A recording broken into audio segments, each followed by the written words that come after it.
Good evening, everybody. It is February 21st, 2022. It is President's Day here in New York City. And I actually think that's a mouse right here. Hold on. So we got a nice little mouse to kick off the stream. So everybody, futures are in deep, deep red tonight after escalating tensions between Russia and Ukraine. I haven't had a lot of time to dig into this tonight, but I believe Russia has officially invaded two pro-Russian Ukrainian sort of territories. So we'll talk about that tonight. But what I really wanted to highlight is this weekend I was reading an amazing article in the Wall Street Journal about the United States power grid, or the power grid here in the United States, and why it's been becoming increasingly unreliable. So I want to share the article with you guys tonight. So if you type !power, P-O-W-E-R, in the chat, this is probably one of the greatest articles from the Wall Street Journal that I've ever read in a really, really long time. And I think it's important to highlight it, especially during these times of, Russia and Ukraine, because if we think about the Russian economy, the vast majority of their economic output, is energy. And this article really goes into the reasons why the United States power grid is extremely, extremely unreliable. And one of the main reasons for that is because of very, very strict rules and regulations about decreasing our carbon emissions. And I actually agree with that wholeheartedly, but I think we are doing it at too fast of a pace to where we are putting so much strain on our power grid, and wind and solar and hydropower just doesn't produce enough energy yet to replace natural gas-fired power plants, gas-fired power plants, coal-fired power plants, and nuclear power plants. So I think we overall agree with the fact that we need to move to renewables. And I strongly believe that solar power, wind power, and hydropower does 100% have the ability to produce enough energy to be sustainable, but just not right now. And one of the things that the article highlights is the fact that we don't have the battery storage technology just yet. So if you think about storage capacity of wind and solar, it's not there yet. So in an instance of a major storm or a major hurricane, if there's the windmills go down, it's not as easy as just turning on a switch and burning some coal to produce that power. So check out that article, !power, and the Wall Street Journal article will pop up from the Nightbot. Let me see who we have in the chat here. Hey, I see Horatio Snipes, Jamie Price, Joey is here, G Hope, Otto. What's up, Otto? Vinny Castellano says, hey buddy, how you doing? I'm doing really good. Army is here, says, hi, how are you? Sally is here. Community Canners says, good evening, scary day. Joseph says, GE friend. What's up, Joseph? Chris Beeman says, well, hello, Tom. I hope that you had a great day. I did. It was a pretty good President's Day. I tried to take the majority of the day off. Shauno says, hi. Bianca M. Kim Grant is here. What's up? What's up, everybody? What's going on? Roy S. says, hey, Tom. Hope you enjoyed President's Day. I did. I took the first half of the day off. I think I just needed one day to sort of relax. Ryan Rodriguez says, I would argue that the real value in Tesla, they are an energy storage company that puts the stored energy in cars, so much room for growth. Yeah, Ryan Rodriguez, I 100% agree with you.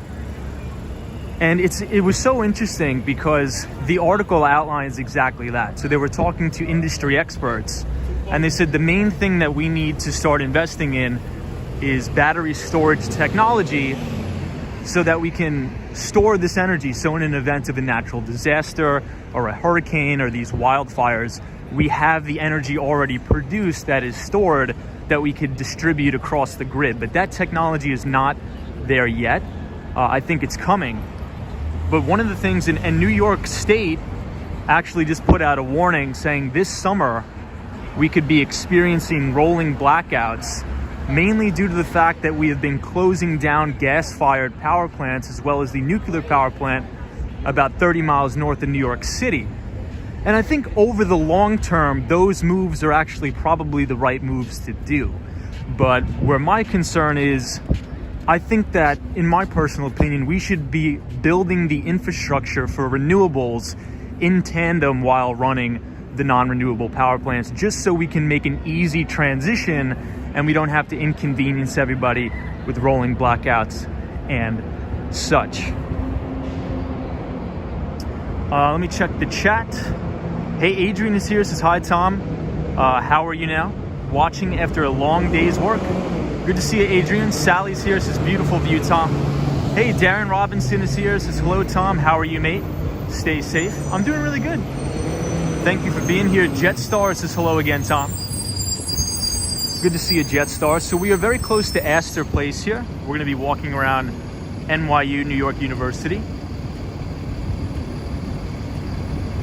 Bernard Friedman says, could the power outage also be because of thunderstorms?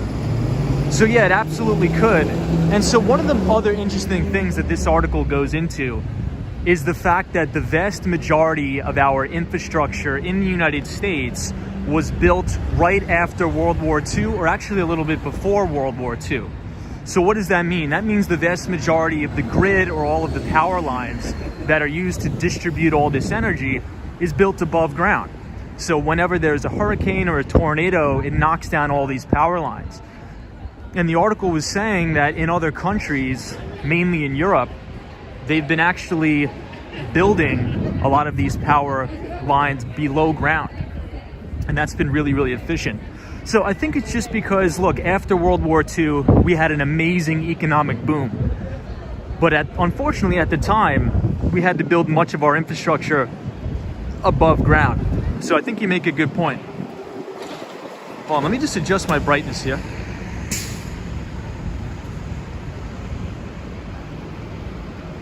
Hey, Body Knowledge, as I lived in New York City during the blackout of 2003, was cooking a steak and it stopped cooking. Hey, Sunshine After Rain is here. Good to see you, Sunshine. Francine says hello, Tom. Hey, Francine. Sherry G says Earth has been around for billions of years. I'm not worried about climate change. The only people pushing the agenda are the politicians, says Sherry G. Good to see you, Sherry G. I respectfully disagree with your opinion, but I welcome the opinion. Dean says Teslas are worthless around the Smoky Mountains unless you have a generator and diesel fuel in the trunk, says Dean. Western Mass Dave says hi, Tom. Good Monday to you and everybody. What's up, Western Mass Dave? Ruby Falcone, the one and only, says good evening, Tom, and all. Good to see you, Henry. Sherry G, good to see you. Stephanie says hi, Tom, and good evening. Lee says rolling blackouts in New York City is nothing new, especially in heat waves, says Lee. Kenneth says, in my opinion, electric cars will never replace all gas-powered vehicles on the road. But yeah, that article was so well written. I wish I could remember who was the author. But look, I think this really has to do a lot. I think we can make I'm trying to figure out how to word this. I think it's important to worry about the US power grid. And the reason for that is because if we think about energy independence, we don't want to be able to be exposed to the possibility of being reliant on other countries to buy electricity from. Especially if those countries don't have good ethics and things like that. So I'm all for renewable energy. You guys know my take on that. I think we should be investing more into solar, wind, hydropower, but we need to be doing it in a way where we're not putting our major cities in jeopardy of rolling blackouts and things like that. Hey, Jared Covey's here. What's up, Jared? Good to see you. Body Knowledge says, hey, Tom, is the church still across the street? I'm not sure about that. Let me see. So this is East 4th Street in Lafayette on the corner. I actually used to go to this gym here, the Blink Fitness. Good to see you, Ruby Falcone. SME Media says the power grid failure in Texas last year was terrible. Yeah, SME Media, you make a great point. And I believe almost 200 people died, unfortunately, in that massive power outage due to those extreme weather conditions.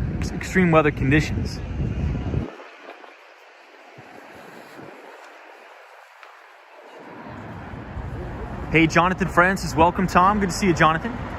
Roy S. says, as much as I like the current energy resources, I think renewable energy is a must in the future. Agreed. Yeah, Roy S., I totally agree 100%. But I think where we're running into an issue, and the article, I mean, this was probably one of the most well-written articles I've read in a long, long time. And they were talking about California and New York specifically. And the reason why they were talking about California and New York specifically is because we have some of the highest, or I should say the most strict regulations in terms of producing energy with non-renewable resources.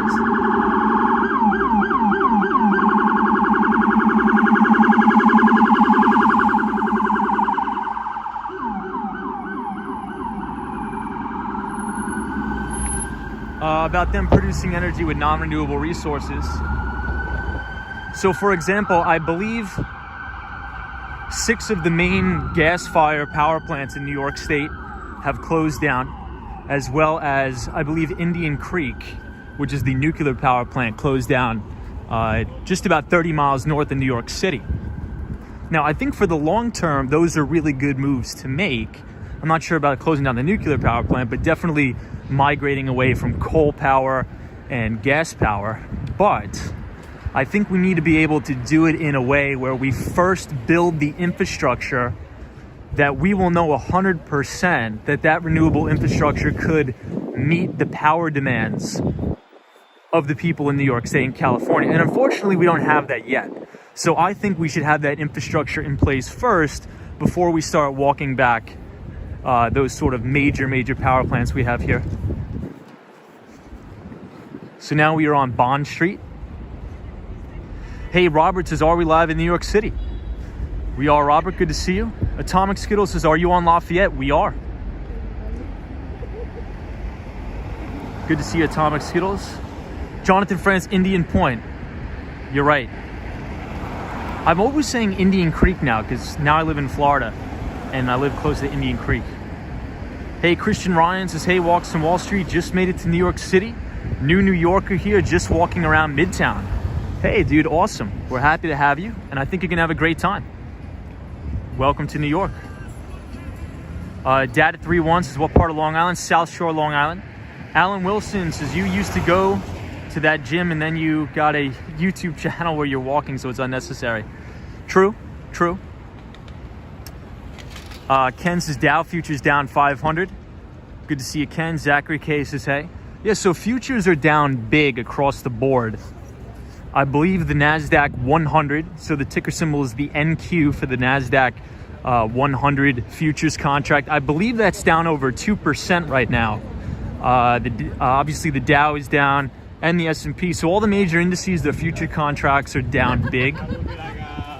This is based off of the increasing tensions and escalation with Russia and Ukraine.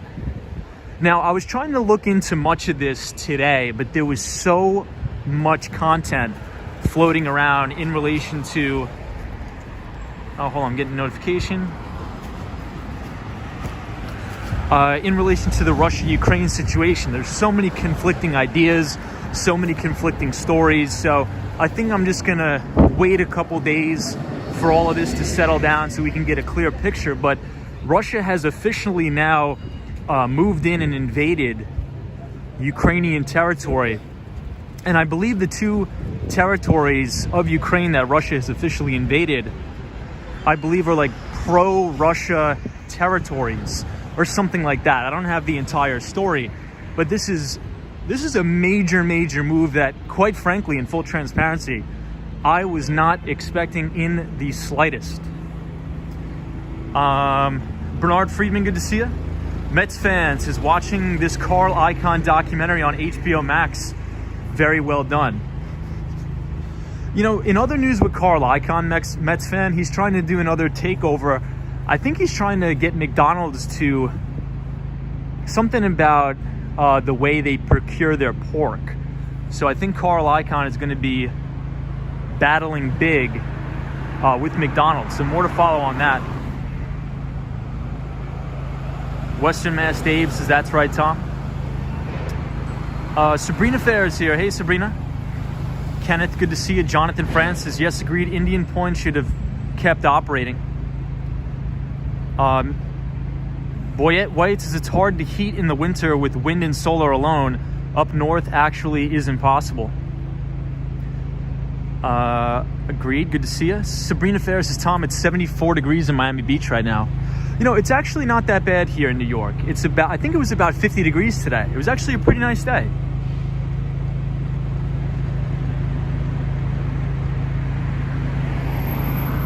Jonathan says, I believe you said fake news, which I agree with you. Yeah. Yep. Sabrina Fair says, Putin is peacekeeping. Yeah, I mean, the biggest thing to me is what leader would ever telegraph an invasion to another country? Like, to me, that just seems so bizarre. Or it's, at the time, it seemed so bizarre. But supposedly, and I don't know the whole story, but I don't think there's any sort of casualties, are there? Did anybody... Because I believe that the two territories that Russia has now officially invaded 100%, supposedly I was reading an article that they are pro-Russian territories. So maybe around New York, says hola, good to see your photos. Hope you're well. Hey, 481 says yes, good to see you. So now we're on East Houston in Lafayette with the Adidas store in the background. Sabrina Fair says no casualties reported yet. Jonathan Richards says hello, Tom. Good to see you, Jonathan. Ken Kramer says we'll buy the dips on Russia and Ukraine. Yeah, so I think that we could potentially see a big flush in the market, but I think we're getting close to a major opportunity here. I think you're going to see a lot of fear and anguish in the market. Because just to give you an idea, I'm not sure if anybody is on Twitter, but if you go on Twitter, I think the number one trending topic, well, for obvious reasons, is Russia and Ukraine. And the amount of just sheer tweets about it from many news sources, and many of the news articles have conflicting facts and ideas. That is a sheer point of just fear, right? So I developed a rule back in like 2016 that whenever there's a major event, I don't make any movements. I sit on my hands and I wait for about a week, because usually after a week, that's when things die down and that's when usually the facts come to the forefront. So we will see. Hey, Pearl Disciple 481 says got you on the big screen now. Awesome. Thank you for watching. Khan I Am says Biden has given special emergency orders that in case Russia invades Ukraine, he should be awakened immediately. Funny. Vinny Castellano says pro-Russia or pro-Ukraine? Pro-Ukraine, of course.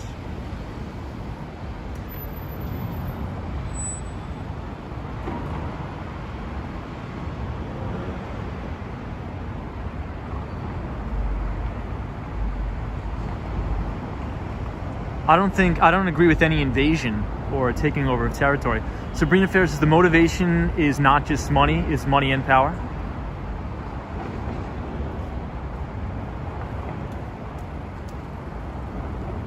Hey, Stephanie says, oh, Tom, the market can't stumble, very worried. Brian says, hey, Tom and everybody in Chino. Good to see you, Brian.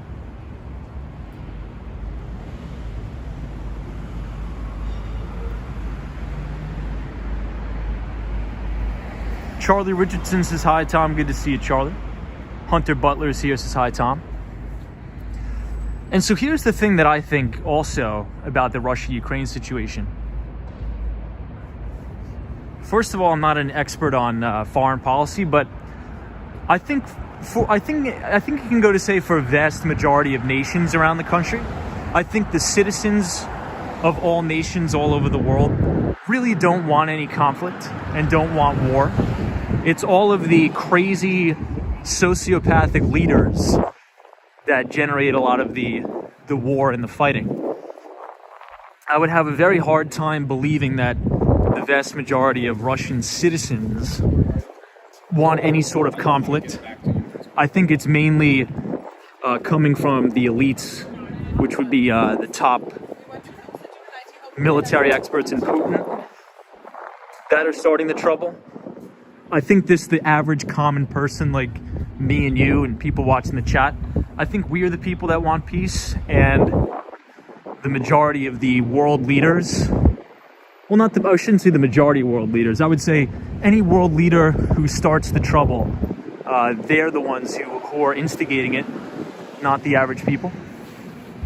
Well, we haven't been down here in a long, long time. I think the last time we were down in this area was right around the summertime. Hey, Solo401 says, Tom, no citizen wants war. It is the greedy governments. Chris Beeman says, I agree, Tom. Hey, Juan is here, says, Tom, what's the benefit for Russia invading Ukraine when most countries want peace? Yeah, Juan, that was my whole thesis from the beginning. Right, what benefit does Russia get out of invading Ukraine? I have no idea. I have absolutely no idea. Well, the last thing I read about this situation before I started streaming is that the Biden administration will now impose sanctions on Russia, which I agree with, because if you think about the Russian economy, and we've been talking about this for a long time, what does the Russian economy have? They have energy production, and any sort of sanctions from us, or I think would be pretty effective. But I do think that the Biden administration should, at least during these times, should roll back some of the regulations in regards to energy production. Because then we won't have to be reliant on Russia at all. Hunter Butler says oil. Lisette F says hello. We all have to remind ourselves this land belongs to no one. We are on borrowed land for a short period of time, says Lisette F. Good to see you. Atomic Skittles says, this is my favorite part of New York City. NoHo, Soho, and Greenwich Village. Yeah, this is an awesome area here. So we're on the corner of Prince Street and Lafayette. Very rarely do we get to come down here, so I'm glad we're down here now.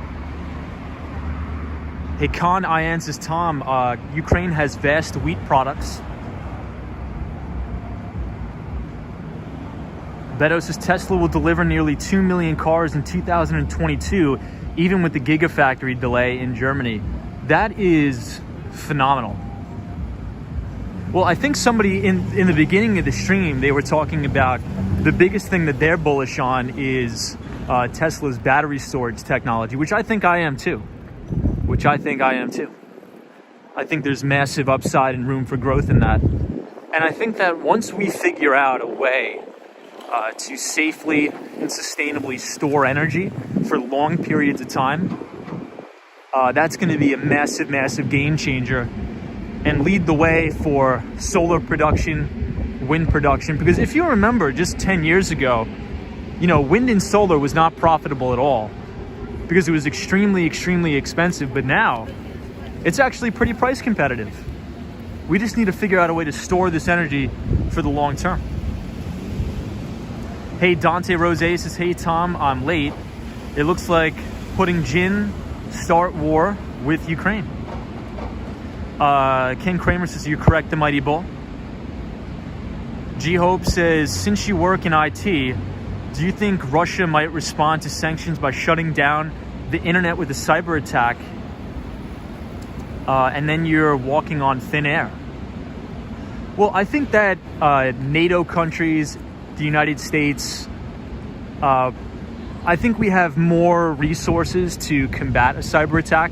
And I should say this, I think we have more resources to put on and roll out a cyber attack if that happens. I just think that, the Russian economy is on thin ice. So I really think that if NATO countries really get serious about it, I still don't think this is going to be as big of a situation as people think. But again, I could be wrong, and then we'll just adjust accordingly. Because if you guys remember, I'm not sure if for people that were on the stream, let me just cross the street here. People that were on the stream about, a week or two ago, I thought, and my stance was, I do not think that Russia is going to invade Ukraine at all. I was absolutely shocked when I heard the news today that Russia actually made a full invasion of 2 Ukrainian territories.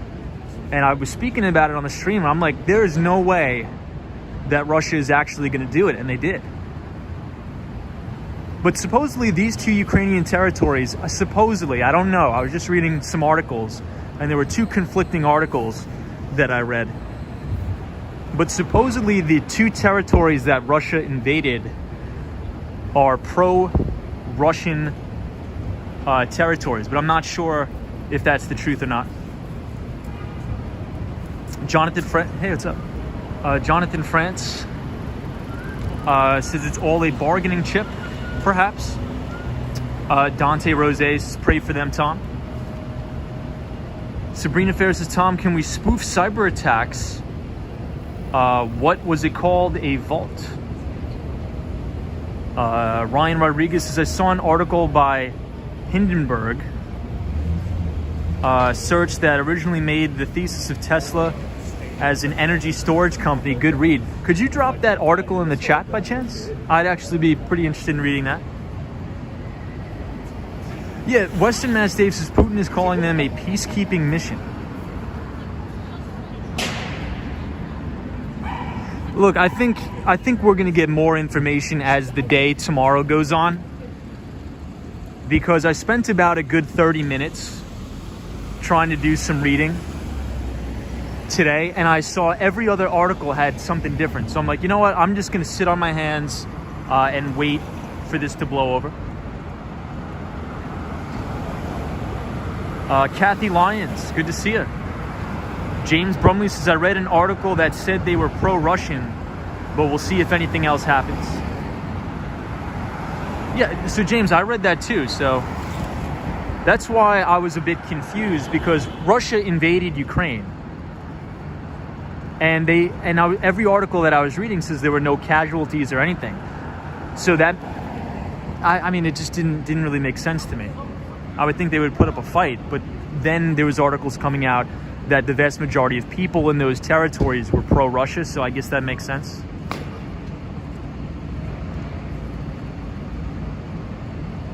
Ken Kramer says, at least we know we have... Funny. Stephen James says, we don't know if Russia has or not, but if they do, they have good reasons, says James. Interesting. Lisette F says, Tom, is snowing here in Colorado. Good time for you to come ski and snowboard. So you know what? I've never skied or snowboard ever, and I'm not a big fan of skiing and snowboarding, to be honest. Not a big fan of the cold. So I don't think I'll ever ski or snowboard, but I do want to go to Colorado. I want to go to Denver. Really, really want to go to Denver.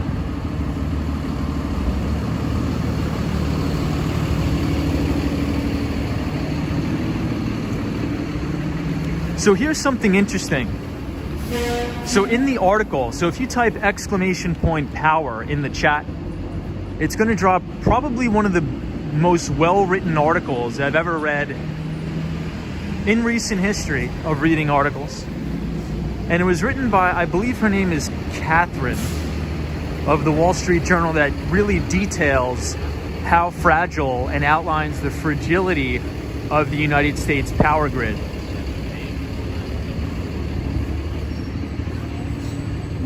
So I think everybody should check that out. It's a very, very fast and efficient read. And something that was interesting to me is they said that in the year 2000, there were less than 24 major power disruptions in the United States. But in 2020, there were over 180 major outages.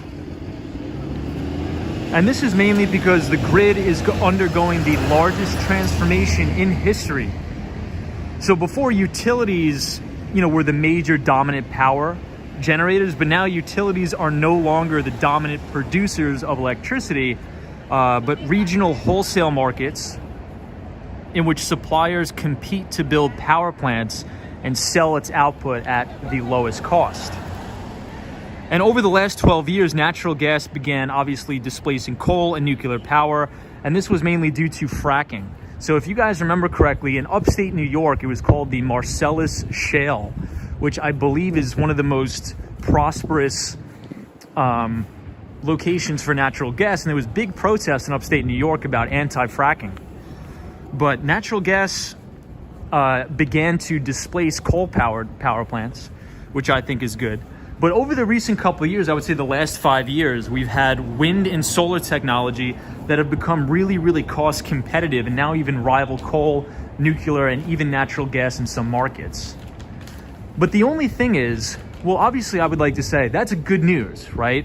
That's really, really good news, because I remember about 10 or 14 years ago reading articles about how wind and solar power will never take off because it's too expensive.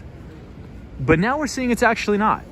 It's actually not too expensive. But the only thing is that it's not at the level yet where it can produce enough power to shut down all of the gas-fired power plants and the nuclear power plants in the United States. So I think politicians are perhaps making a big mistake by too quickly shutting off and shutting down gas-fired power plants and pushing all renewables. And I think this is going to lead to rolling blackouts, as the article outlines. So please check it out. I think it's a really, really good read.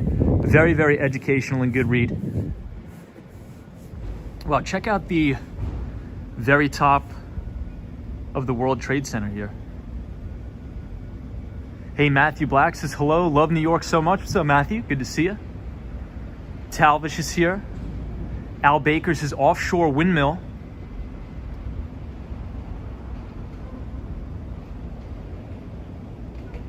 James Brumley says, also, I think Russia probably desperate for resources. Perhaps. Mike Bell says, Russia, one of the top palladium miners that are used in the chat's gone crazy. Catalytic converters. Tom M says, thought you were staying in Miami for a few weeks. Yeah, so Tom M, I was there for about 2 weeks. I was in Miami for about 2 weeks. But now I have some meetings I have to attend to. Wednesday is the really big day for me. I have to take out some clients and do the whole dog and pony show. Carmen is here. Good to see you, Carmen. Dana Thompson, good to see you. Jonathan Francis, not to mention the highest energy prices anyone will ever see. Ryan Rodriguez says, Tom, I couldn't find the article by Hindenburg as I think they pulled it, but here's one on Seeking Alpha. If you're on IG, I could send it to you there. Yeah, please send it to me there. I'm very, very bullish longer term on Tesla, but I think we may be in a downtrend for a little bit. We have to wait for a follow-through day. Hey, EBITDA says, Walks in Wall Street. Have you seen the new documentary on HBO about Carl Icahn? So I haven't, but I think somebody in the chat tonight was telling me about it. So I'm going to have to check that out. But EBITDA, did you hear about Carl Icahn? I think he's, trying to do a hostile takeover on McDonald's because he says the way that I believe he's upset with the way they procure their pork. Something about the pigs, they treat them terribly. And maybe he's right. Hey, Paranormal Witness Girl says, Tom, you should do a day in the life vlog. Very interested. I don't know about that, but I appreciate you being here. Jay says, hello from Ohio. I'm new here and enjoy your insight. Thank you, Jay.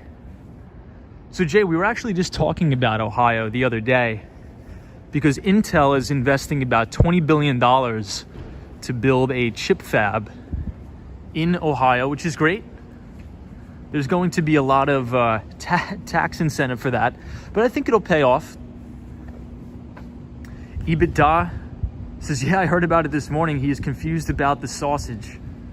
Yeah, Carl Icahn is, he's a character. He is definitely a character. Solo401 says, I'm upset about how they present their hamburger. Says Edson, good to see you. Tom M says, Tom, tell us one thing that has gone right with the current administration. One thing that I agree with the current administration, I would say the investment into, more investment into cybersecurity. I would say I agree with that.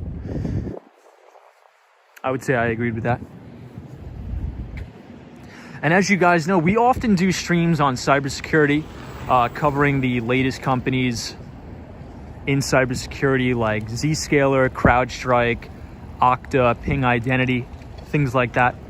So Ping Identity and Okta really specialize in a form of cybersecurity called IAM, or Identity and Access Management.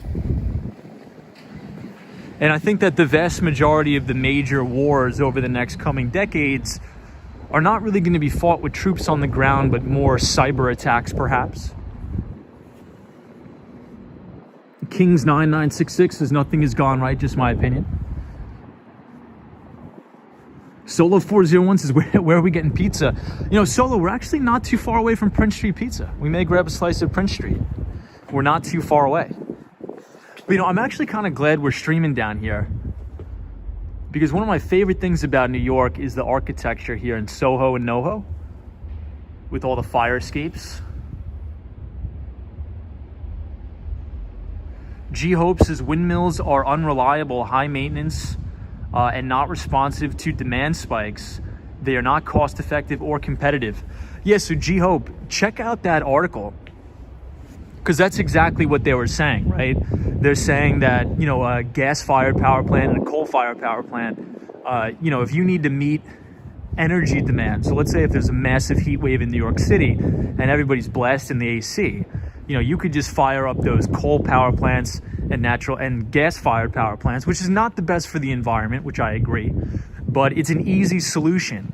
So the solution that everybody's talking about is, yes, we should be investing in renewables, but the biggest thing we need right now is a way to produce energy with wind, with solar, but we need to be able to store that, because a lot of the energy that's produced with wind and solar is oftentimes wasted. But I think I'm very optimistic for the future with new battery storage technologies, because could you imagine if we can produce the vast majority of our energy with wind and solar? That'd be phenomenal. I would love that.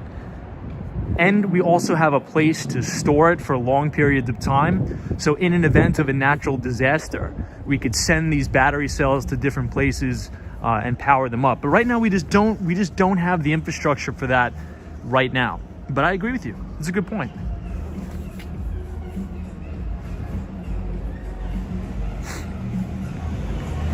Hey, Al Baker, good to see you. EBITDA says, walks in Wall Street, we need to leverage nuclear more than we do. Also, what came from the big solar winds attack? Yeah, so speaking of nuclear power, EBITDA, I believe in 2021, or it may have been the later part of 2020, early 2021, New York State closed down the nuclear power plant just 30 miles north of New York City, which I think was a big mistake. But overall, you guys know me because I've done extensive streams on this. I am a massive, massive believer in renewable energies. I think we should completely be off fossil fuels, but we need to do it in a way where it's not going to cripple our society and force us into rolling blackouts. I think the government, we should be building the infrastructure in tandem while we're still producing with non-renewable resources. So one day we could just flip a switch and do an easy transition.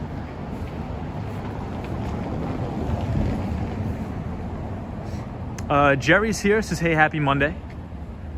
Chris's nuclear scared me.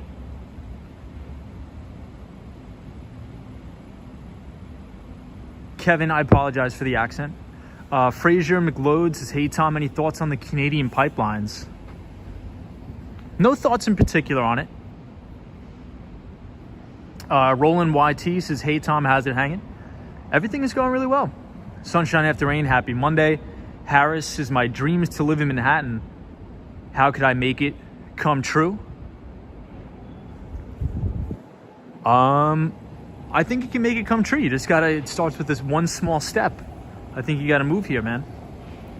We'd be happy to have you.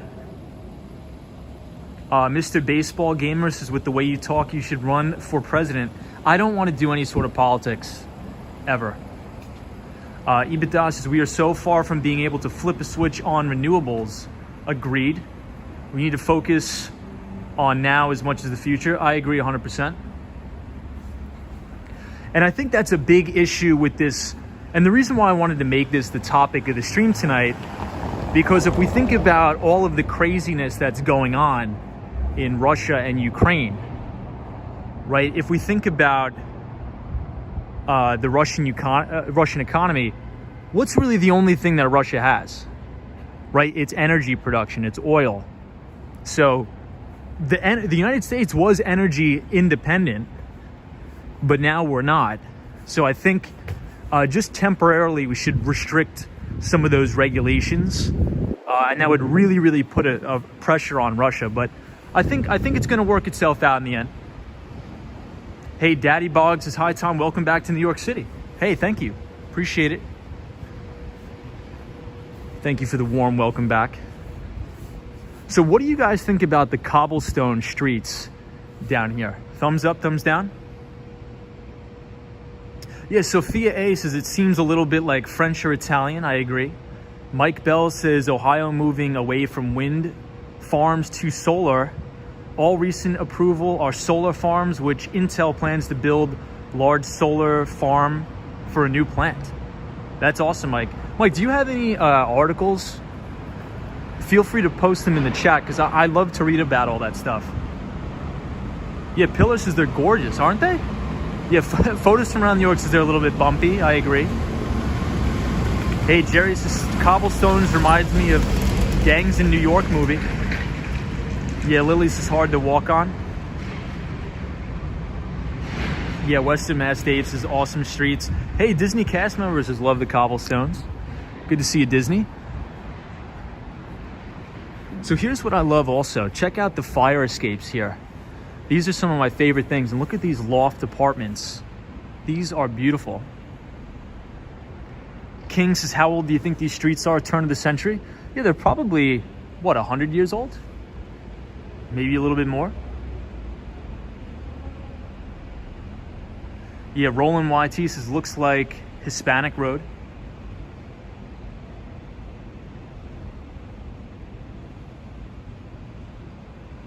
Lady O says, I love cobblestones, but not good for skateboarding. Yeah, you were right. Definitely not good for skateboarding, unfortunately. Yeah, Mike S says, the cobblestones are horrible to drive on. Hey, Bernard Friedman says, I was in Miami earlier today. Hope you had a good time. Hey, Christian says, Tom, what do you think about a stockpile capitalism? I'm not sure what that is. Oh, Alex Lopez says, how much is the rent there? Oh my God. These are probably well over 10, maybe over $14,000 for the whole loft. So I think the Soho guy, he's a viewer of the streams. I think he has a place down here. I'm not sure if he sold it. Does anybody remember what he said? I forget. Hey, Dana Thompson says, I love to live in one. Cool on 516 says, brownstones are about 1910 or more or less. EBITDA says that would be a cool house. Looks big. Agreed. I just really like the fire escapes. Mr. Baseball says, could you also show us experience in the New York City subway? Probably not, to be honest. Probably not in the New York City subway. Jerry, good to see you. Western Mass Dave.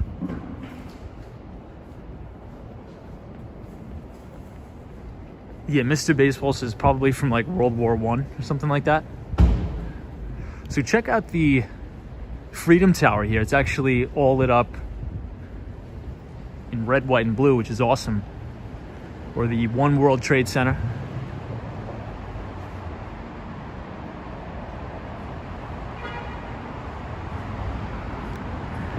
So photos from around New York makes a good point. He says those are people's like second and third homes when they visit New York. What are they called? Is it called like a pied-à-terre? Am I pronouncing that right? Hey, Carol H is here. What's up, Carol? Good to see you. Hope you're well, Carol. So now we are on Canal Street.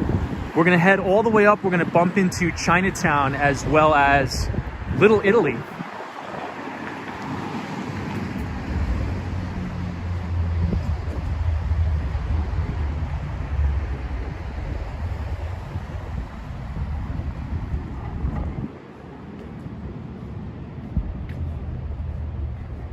Hey, Lori E is here, Carol H.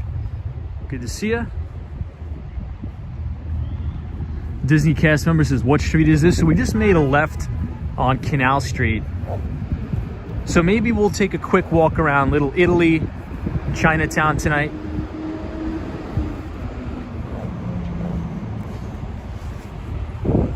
Carol H is one of my favorite spots. So this is Mercer Street. Check out the outdoor dining setup here.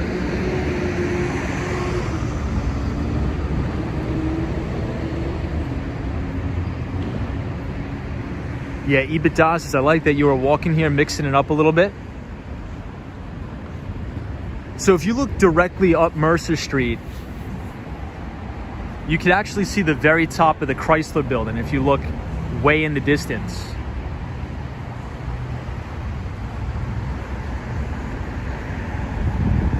And when we go to Chinatown, you're gonna be able to see the Empire State Building.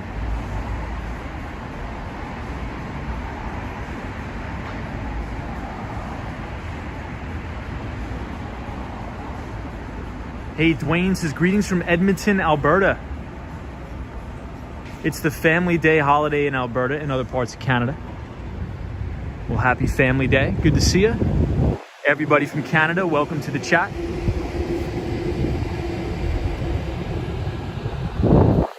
Stephanie Stanley says, where is everybody? The streets are empty. There's usually not many people down here. And so this is actually what we were explaining in a couple streams ago when we were in Miami. So oftentimes when you see me streaming in Midtown, there's people there at all times of the night or all times of the day. But places like here, people live here, right? So people are in their apartments. There's not many tourists down here. If there's anybody that's going to be out, it's probably going to be in Midtown near 34th Street, Penn Station, 42nd Street, Times Square. But down here, Broadway, Canal Street, there's not many people after, let's say, 8 o'clock, especially on a Monday. Mondays are usually pretty dead. On a weekend, different story, but right around here, pretty dead. Hey, Arthur is here. Says, Tom, why does it seem every street you walk down, there are always piles of trash? Well, I think it's garbage day today. And in New York City, everybody puts the garbage on the streets. Hey, Obama's here. Bernard Friedman says, I think the best use for an SUV is when you have a large family. Yeah, Lady O, true. So it's President's Day here in the United States. So a lot of businesses are closed. So a lot of stores, shops, bank holiday. The stock market was closed today. So there was no trading activity today, but the futures are open and the futures are deep, deep red.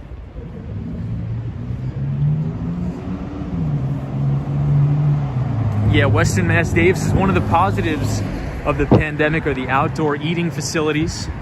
I like them too. I think they're pretty nice. Hey, Shot by Scott. Good to see you. It's the one and only Tom. What's up, bub? What's up, Scott? Good to see you.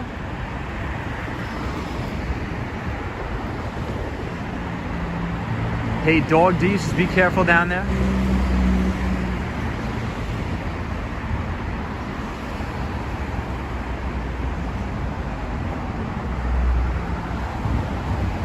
So now we are passing Lafayette Street.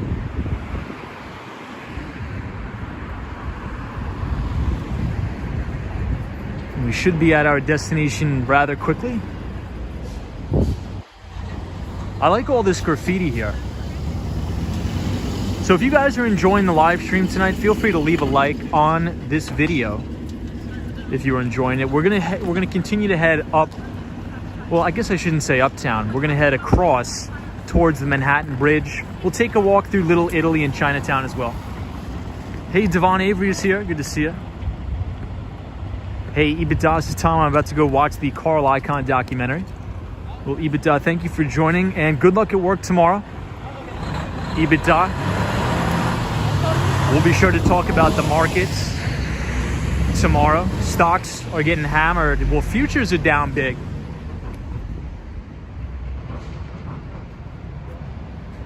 Hey, Out and About is here. Good evening, Out and About. It says cheers and happy family day. Good to see you. Out and About is our moderator from Toronto, Canada. Good to see you, Out and About.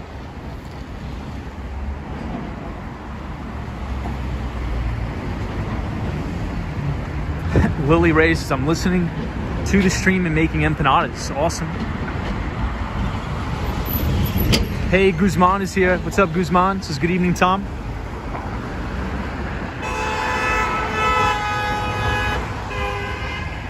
So we're on the corner of Canal and Center Street.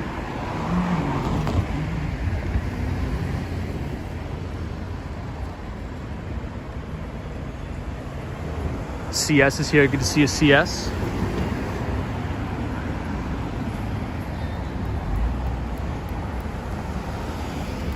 Out and About, I have not watched that on Netflix.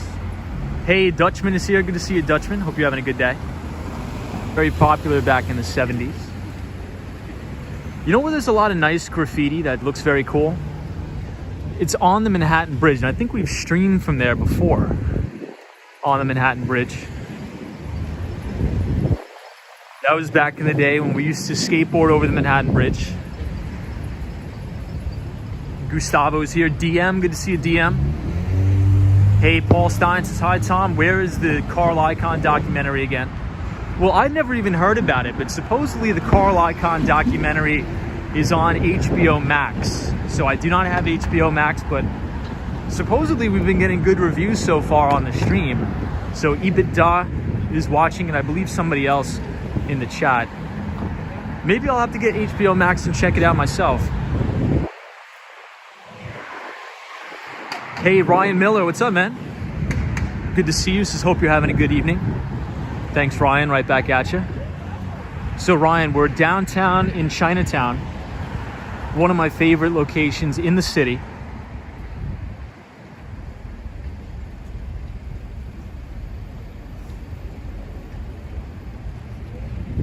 Dutchman says, good evening, Tom. Hey, Steven says they give Prime members, Amazon Prime members, HBO Max. So, Steven, I think on the last earnings report, and we covered this on the channel, but they're actually raising prices to Amazon Prime. Could you imagine the amount of revenue that's going to drive? And that's the beauty of a SaaS model, right? A software or subscription service, a reoccurring revenue model.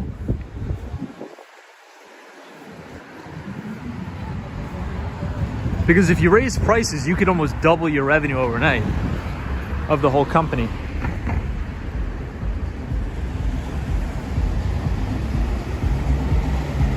Yeah, Steven says, yeah, $10 raise. Good to see you, Ryan Miller. I see Bahar. What's up, Bahar? Lily Ray says, I remember back in the day there was a big, I would see going on the 7 train to Flushing.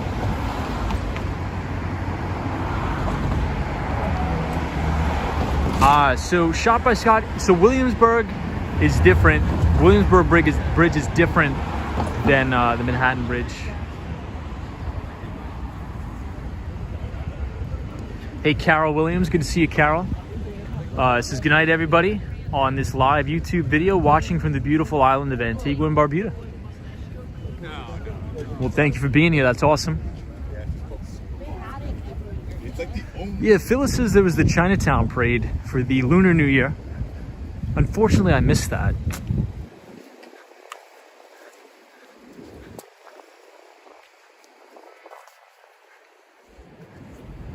But I love all of these things here.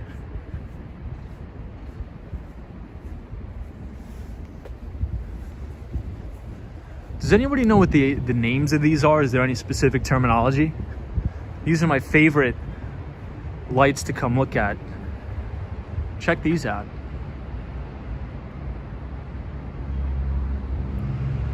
Alex Lopez's Verrazano Bridge.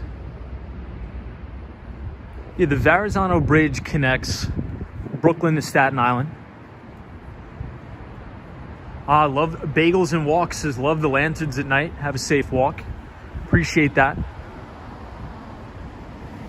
Hey, Eyeglass Lady says lanterns.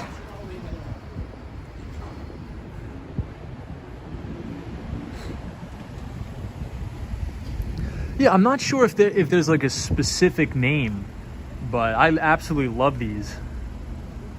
Oh, Out and About says they're Oriental lanterns.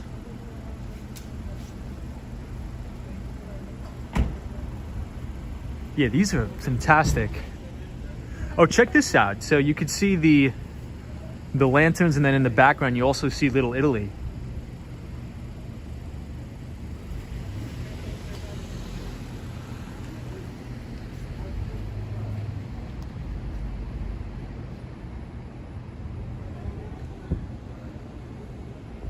So everybody, I wanted to give you an update on the Behind the Street newsletter. It will not go out tonight. I wanted to add a few finishing touches, so be on the lookout for that in your inbox tomorrow. So if you want to receive the free financial newsletter I send out, if you type !news, NEWS in the chat, the Nightbot will drop the link to the Behind the Street newsletter, which I send out every week. And you guys will get it tomorrow. I apologize for the delay, but I wanted to take the day off today. I took the majority of the day off. I slept in a little bit just to recharge the batteries. So I apologize that it did not go out today. I just needed to take the day to relax on this President's Day. So apologize, but it will go out tomorrow, I promise. So it's the first link in the description, or if you click the link that the Nightbot drops, it'll have it there. But now we are going to walk towards Little Italy. You know, maybe we'll actually make a right on Canal, walk up a little bit, because I want to show you guys my favorite soup spot here in Manhattan.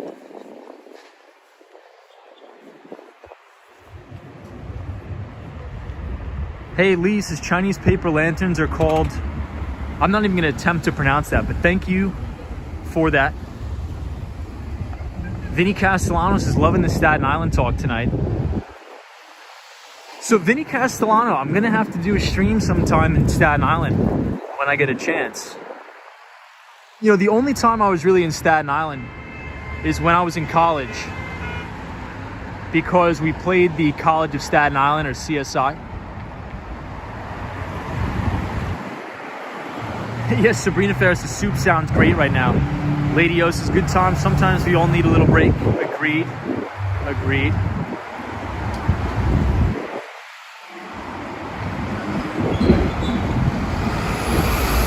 Hey, Yasina says, I'll be in New York City next week. Hope the weather is good. Well, I think you're going to be in luck. I think you're going to be in luck because this week, I mean, today was absolutely gorgeous. It was about 50 degrees. So it wasn't that bad. It's actually pretty nice weather out right now, to be honest. It's not bad. Oh, we got the light, so we'll cross. So down this block, we're going to see more of the lanterns.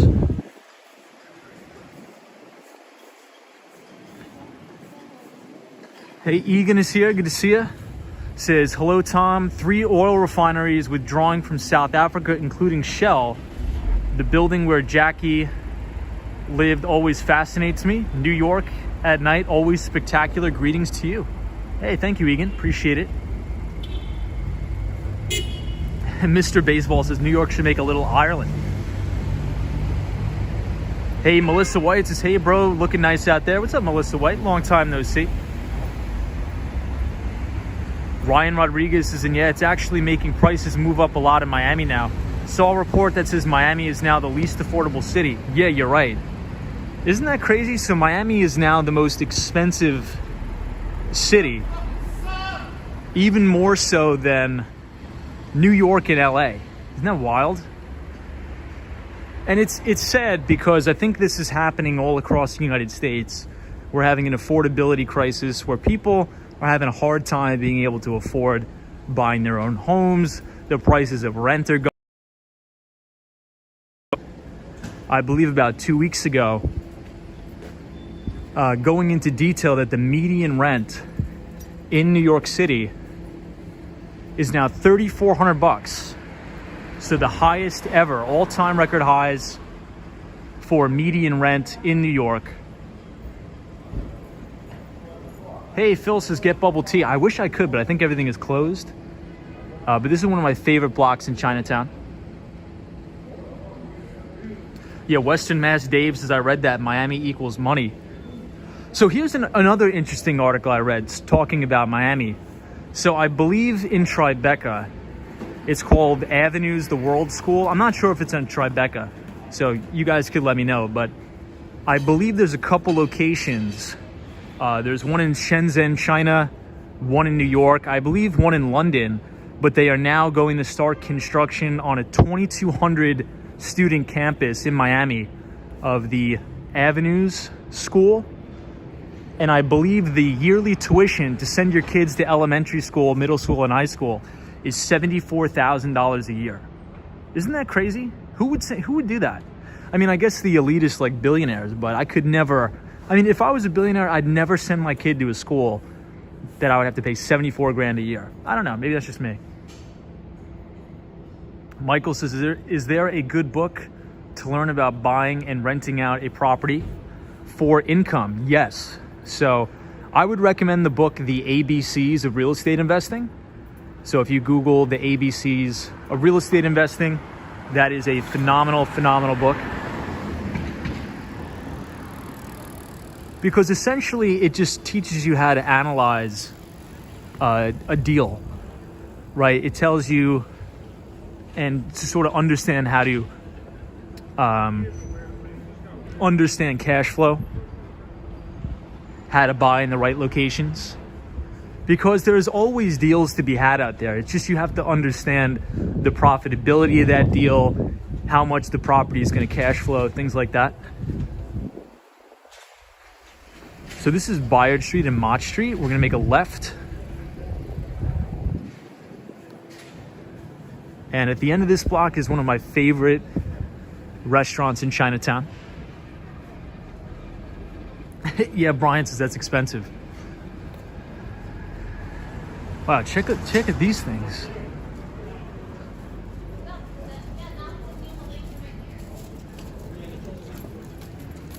Wow, they made it look really nice down here. Hey, Cynthia's here.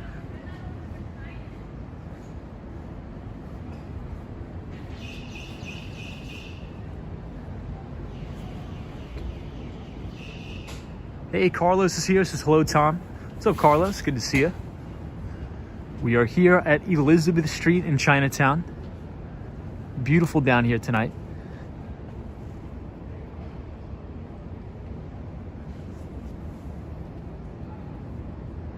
Wow, so Shop by Scott says the majority of the private schools here in Miami are north of 50 grand a year.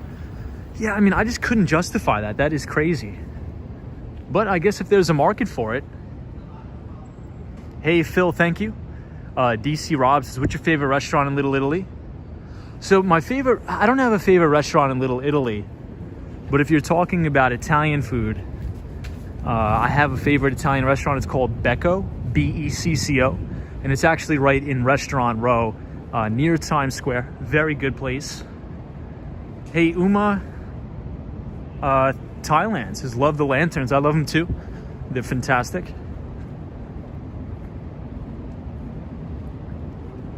Okay, so Scott, thank you. This is the Avenue Schools in Chelsea. So here it is, Great Noodle Town, or Great New York Noodle Town. Fantastic place. Very close to the Manhattan Bridge. If you guys ever come to New York, you got to go to this place. I always plug this place every time I come here. Yep, Disciple 481 says $50,000 for a high school diploma is crazy. It definitely is. Hey, Laytha, good to see you. Hope you're well, Laytha.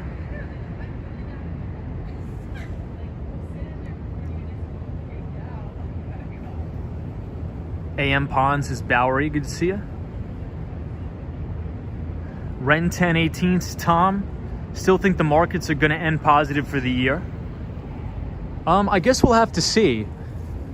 Ren 1081, we're obviously in a clear downtrend. I'm not sure if you got the last 2 issues of the Behind the Street newsletter where I sort of outline my thoughts a little bit better. But the indices are sitting solidly below their 50-day and 200-day moving averages. And I really usually don't buy stocks when indices are below their 50-day and 200-day moving averages. But 2 Mondays ago, we did have a follow-through day. So I did buy ServiceNow and Apple. But those 2 follow-through days failed because we undercut the lows. So I was stopped out of those 2 positions. So now I am sitting on my hands and just waiting for the next follow-through day. And it doesn't look like we're going to get it soon because I believe futures are down across the board, deep red off the back of this Ukraine situation, unfortunately. But look, we're going to be on the lookout for a follow-through day. And the next follow-through day, I'll buy some more stuff in my actively managed portfolio. But there's a lot of damage there. You know, we've been talking about the very high beta growth stocks. A lot of these stocks are down 70 to 80%. So it's very hard to buy something all the way down there because there's no sort of base that is formed. There's a lot of overhead supply and the market is in a downtrend. Ryan Rodriguez says, Tom, can you broadly describe your day job? Yes, I am in enterprise tech sales. Enterprise tech sales. Kenneth says, I'll be visiting Chinatown in the springtime. You're going to love it. Beautiful down here.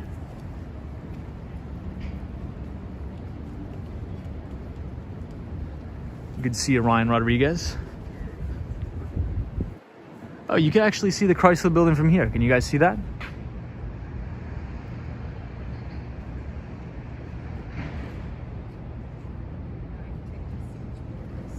Joey Garcia, good evening. Hope you're well. Hey, Alton says, hey, Tom, how's your day going? My day's going really well. It's even better now that we're in Chinatown checking out all the cool stuff. Sabrina Fair, Western Mass, Dave Laytha, good to see you. Ryan Rodriguez, good to see you. Kelly says, appreciate the tour and recommendations. I'll be there for a visit soon. Hey, thank you, Kelly. Appreciate it. It's one of my favorite areas of the city.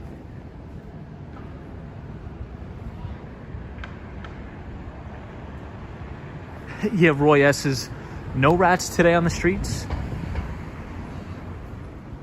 Oh, check out this thing. This thing is pretty cool.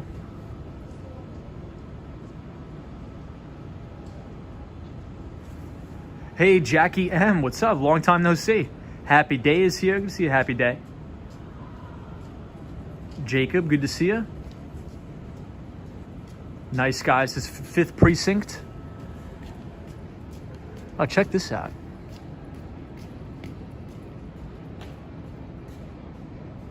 Hey, Ronald says, wow, it's beautiful. Hey, Friendship Lights says, Tom in the house. Long time no see, my friend, Friendship Lights. Good to see you. Kim Grant, good to see everybody. Yeah, that is true. So everybody, we did surpass 12,000 subscribers to the channel. It's fantastic. It's unreal. So I'm really, really appreciative of everybody. So thank you very much. So all of our new subscribers, thank you so much. I appreciate that you guys are enjoying the streams and having good conversation with us every night. It's been a blast. So thank you everybody for subscribing to the channel. Wow, check out this shot. Hey, what's up, Cosmo? I see Cosmo Scary here. Cosmo, we're hanging out in Chinatown tonight. Melissa White, thank you. Atomic Skittles, did you have any good restaurant recommendations in Soho or NoHo? Unfortunately, I don't. I very, very seldom do I eat down there, unfortunately. Hey, 14 says, Tom, I was there yesterday. Welcome back. Paulo says, good evening. It's a pleasure to walk with you today. Leigh, this is Tom. I'm happy you took a day off. Thank you, Leigh. Paranormal Witness Girl says, I still have no idea how to start investing as a millennial. So I would start out by reading this book called Common Sense Investing by Jack Bogle. I think you would find that really insightful and helpful. So Common Sense Investing by Jack Bogle is probably one of the greatest, I think, books for anybody that's just looking to start out, I would say. And Jack Bogle is the former, obviously, I mean, unfortunately he did pass away, but he was the founder of the Vanguard Group, which really pioneered low-cost indexing on Wall Street.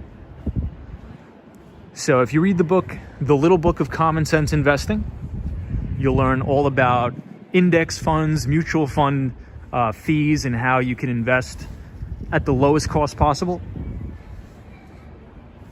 So I would start out with that book. Oh, look at this tea shop here. This thing is cool.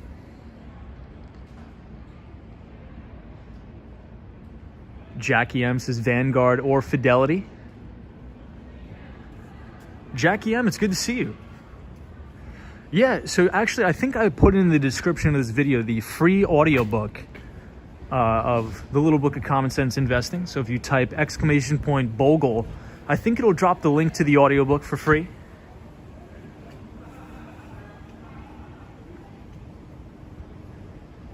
Hey, Carlos Cruz says, hey, Tom, you know Prince Street Pizzeria and Ray's Pizzeria in the 70s? Yeah, Prince Street Pizza is one of my favorite spots.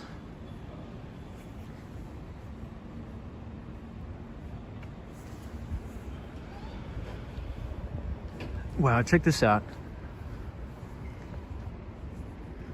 I like how they painted the streets down here.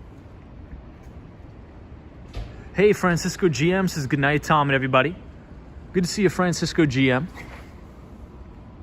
Chris Beeman, good to see you. NMB045 says, hey, Tom, I just recommended your channel to my sister and brother-in-law. Hey, thank you, man. That means a lot. Thank you, NMB045. I appreciate it very much. And it's a pleasure to have you here. Hey, Andrew Lee, the one and only Andrew Lee from Queens. What's up? Hey, Joey Coffee says, hey, Tom and Co. What's up, Joey? Good to see you. So Joey is our viewer that actually owns a coffee company. How cool is that? So if you guys want to check out Joey's coffee company, Joey will drop a link in the description. It's a locally owned, New York owned coffee company with fantastic products. Joey actually sent me a little bit of a care package to my place in Miami, and the coffee was amazing. Highly recommend it. Chad Tucker says, Chinatown is gorgeous this evening and way bigger than I realized. Yeah, Chinatown is one of my favorite places in the city. Hey, Dan WH says, hey, man, good night. What's up, Dan? Good to see you. Chad Tucker, good to see you, my friend. What's up, Chad?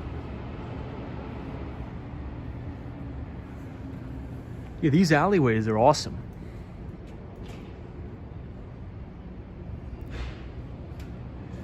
Jackie M says, Tom, my son says hello. Hey, well, hello to you too. Thank you for watching. Hopefully you had a good President's Day weekend.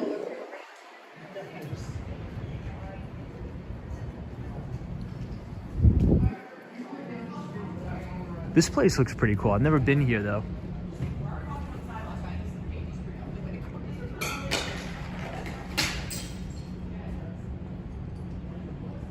Photos from around New York. Good to see you, my friend.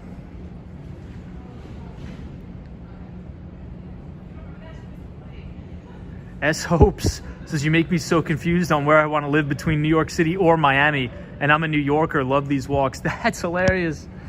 That's funny. Well, when in doubt, you could always choose both. When in doubt, choose both. But thank you for the kind words. I appreciate it. Thank you so much.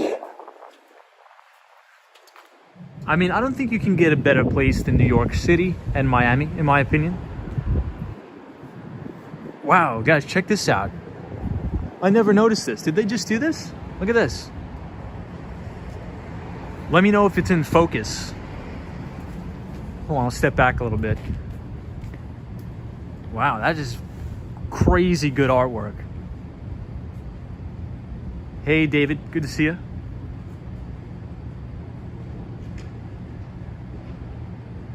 Hey, John says, hey, Tom, how are you? What's up, John?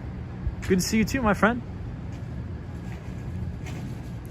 Bod Rod says, really enjoy watching these strolls. I think I've lost 15 pounds doing so.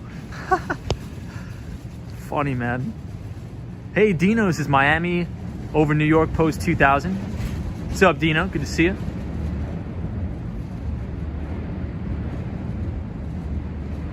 Disney cast member says, Tom, is it signed? Yeah, let's see.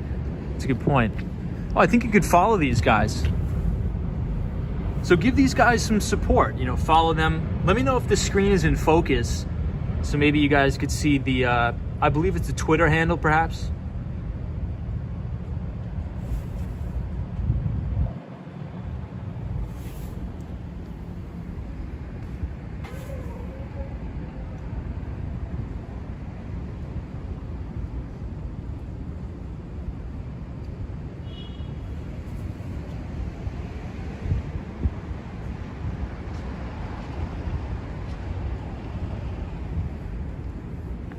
Wow, the detail on this thing is crazy.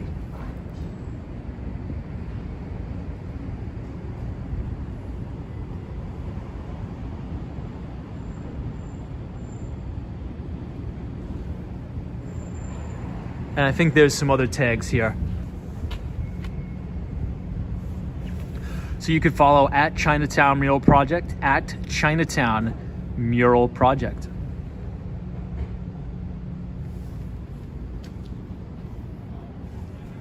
Okay, so we'll head back up this way. Disney cast members is very cool. So Disney cast member, I think I'm going to take your advice and get those stones that you sent to my IG. And when I install them, I'm going to send you some photos to see how it looks.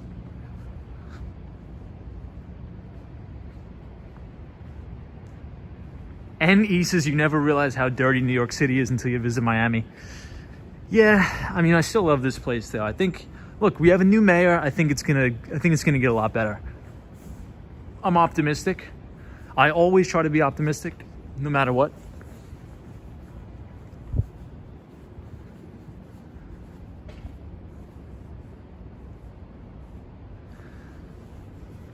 Hey, Daryl is here, says evening from Chicago, Illinois. So everybody, just to do a quick recap of the hold on, let me cross the street here, of the topic of tonight's stream. If you type !power, so !POWER, it's going to drop, the Nightbot is going to drop a link of one of the most well put together articles in the Wall Street Journal in relation to why the United States power grid is so weak and in jeopardy. So we covered that in the first part of the stream. I think it's a phenomenal article. So !power. Take 5 minutes out of your day, read that article. I think you're really going to get a lot of information out of it. Dino says New York City is much more densely packed, especially Manhattan. So it would make sense to be a lot dirtier. That's true. That's a good point. Hey, David Moss, good to see you. NL, good to see you. Hey, our pal Jared Vincent. Hope all is well in Las Vegas.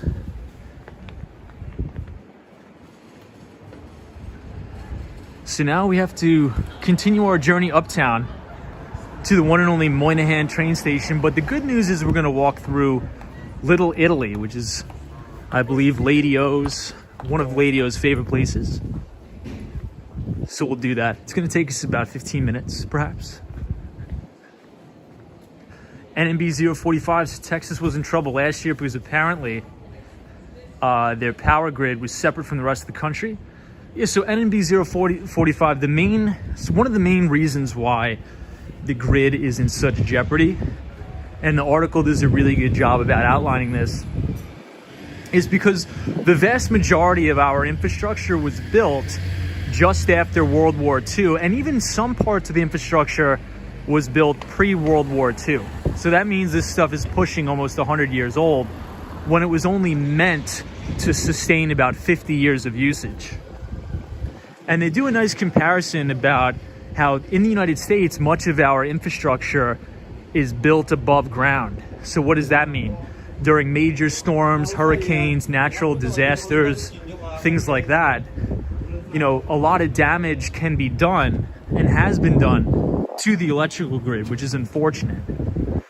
So as we roll out new renewable energies, as we roll out these new different sources, there's a big push to build much of the lines and the connectivity underground, which I think is a pretty smart choice. But I think the biggest mistake that politicians are making now, which is outlined in this article, is moving us towards renewable energies a little bit too soon. And what I mean by that is they're putting in very strict and harsh mandates about not being able to produce power with gas-powered power plants or gas-fired power plants, not being able to produce energy with coal-fired power plants.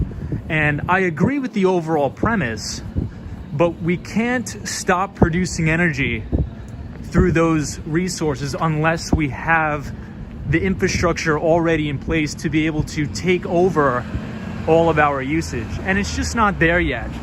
So we're having cities like New York City issuing warnings that this summer we could get rolling blackouts because we've now closed down over, I believe it was over 7 gas-fired power plants, as well as the major nuclear power plant 30 miles north of New York City.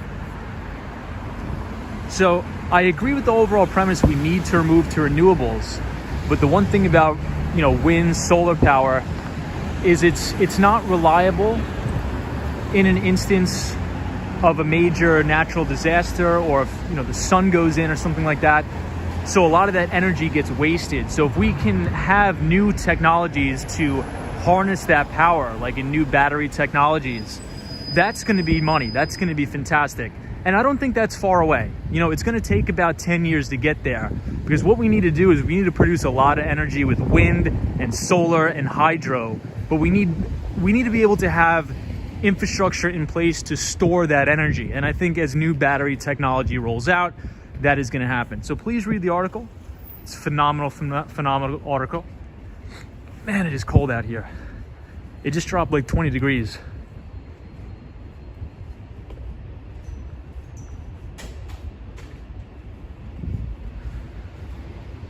Hey, Michael Jr. Welsh is here. Says, hey, Tom, hope all is well. Michael from Whole Foods. What's up, Michael? So yeah, Michael, it's actually really cool. He works at I believe he's one of the head managers at the Whole Foods, 14th Street, Union Square. Jonathan France says, I bet the White House never goes dark. Roy S. says, I really admire Tom, who never take New York City and Miami for granted and keeps walking and enjoying the cities. Thank you, Roy. Appreciate it. Joey says, Con Ed prices went insane, almost doubled. Yeah, that's another big reason. You know, if we're not allowed. So really, everybody should take some time to read that article, because I think it's very important for the future of America. And I really wish I could give the author of that article a shout out. I think her name was Catherine. It was such a well done article. I was actually really blown away. It's phenomenal. So if you type !power, POWER, the Nightbot will drop the link. And I would highly suggest everybody take maybe 5 minutes out of your day to read it. Oh, this is actually a good coffee shop.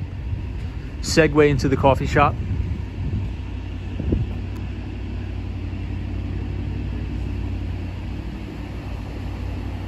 Hey, David Marshall, good to see you.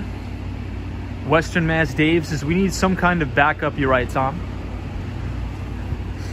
Yeah, I think Western Mass Dave, as time goes on, I think we're going to be able to have extremely advanced battery technology, in which case we'll be able to, for example, produce a lot of energy with wind and solar, but that energy won't be able to go to waste.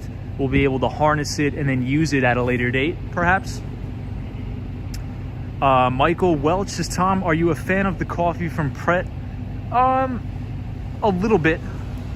I would say it's not my favorite coffee, but it's decent. It's decent. Like if there was no other coffee around, I'd probably walk in there and get something. But this is Vincent's, which is another famous Italian place. Joey says Catherine Blunt was the author. Oh yeah, of the you're right, of the article. Yeah, big shout out to her. Very well done, very well researched. And at the end of the article, it actually goes into a major project that Blackstone is working on, and it goes into all the regulatory rules and regulations and all the nonsense that goes into building an actual renewable energy power plant or a hydroelectric power plant. NE says, Tom, would you consider retiring in another country? Probably not. I love the United States. I don't think there's any other place on earth like the United States. So I think I want to stay here. Franklin says, is it cold here? It's actually not bad, Franklin, to be honest. Franklin is from Brazil, by the way, everybody. But today was not bad. It was about 45 degrees. It actually felt pretty good. Nice guy says, I love the United States too, Tom. Yeah, there's one thing about the US that I really, really like is that no matter who's in office, it doesn't matter if it's a Republican or Donald Trump, or it doesn't matter if it's Joe Biden. It doesn't matter, because I think the American people are who make this country fantastic. And I think America is the land of opportunity because we allow for free capital creation and formation. And that's why we essentially drain every other country of all of their smart and talented people, because they understand that if they come to the United States, they can produce new products and services and get rich. And I believe that as long as that continues, we're going to attract more of the world's smartest minds, and we're going to continue to prosper. So I am long-term bullish on the United States, for sure. I would never, ever bet against America, in my view.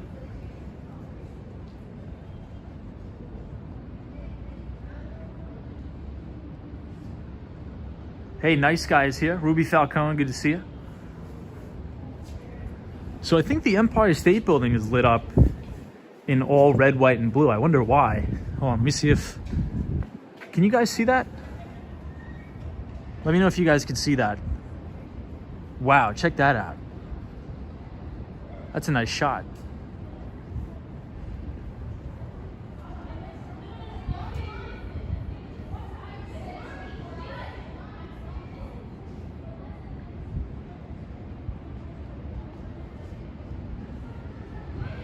Brian says, I totally agree with you too, Tom. And I love this country. I agree. Hunter Butler's here. Hey, Hunter, what's up, man? Hunter, I think, just moved to New York. NMB 045 says, hydroelectricity was nationalized in Quebec in the 1960s. So our prices are very cheap because we have so much capacity. Yeah, so NMB 045, spot on with that. And the article, if you want to take some time to read that Wall Street Journal article, it actually talks about Quebec and hydropower. It was a phenomenal article. I wish I was more educated in that subject, but I think they do a really good job about outlining all that stuff. Look, I think this next couple of years, I would say next 10 years, is going to be a big hurdle with rolling blackouts and things like that. But I think once we get to a point where our infrastructure is sound, there's going to be no place like America. Jonathan Richards like, Tom, the Empire State Building is red, white, and blue for President's Day. Duh. Yeah, happy President's Day, everybody. Jonathan Richards, good to see you, my friend. Anthony says, hey, love the streams of New York City, Tom. Good to see you. Says, cheers from Quebec City. Welcome, everybody. Hey, Beijing Charlie says, America can't produce its own brainiacs, so they find them elsewhere. Yeah, that is true. Well, we do produce a lot of brainiacs, but that is true. Everybody wants to come here, which is good. We should keep it that way. Sergio says, Tom, how much bloodshed do you see tomorrow / this week in the market? Futures currently near limit down, opportunity to long the market this week. Well, I would say this. I think we're closer to a bottom than not. I think, and you know, it's good that you bring this up again, because at the beginning of the stream, we were talking about the Russia-Ukraine situation. And if you guys remember correctly, on previous streams that I did, my stance was, I was saying there's no way that Russia is ever going to invade Ukraine. There's no way. I would put that probability at like 99%. It's not going to happen. But I was wrong. It did happen. So we need to be ready for anything. But here's the interesting thing for me. I was reading so many articles today, and then it just got too overwhelming because there was so many conflicting stories. And I was like, you know what? I'm going to put the phone down, and I'm just going to wait 6 days. Because in 6 days, in about a week, we're going to get more clarity on this, and we're going to understand what's really going on. Because supposedly they invaded Ukraine, but the 2 territories that Russia did invade were all pro-Russia, which I'm not sure it's true or not. I'm hearing conflicting stories. So I'm just going to wait until more information comes out. But I think that this could be a similar situation or similar market activity to that of Operation Desert Storm, where, as I wrote in the Behind the Street newsletter, a couple days after the massive operation when everybody was super scared, the market actually rallied and had a follow-through day. So we'll watch for it. We'll see how things go. But as of right now, we are in a downtrend. And the only time that I buy stocks in a downtrend is on the day of a follow-through day. And we do not have one yet. So I will keep you updated.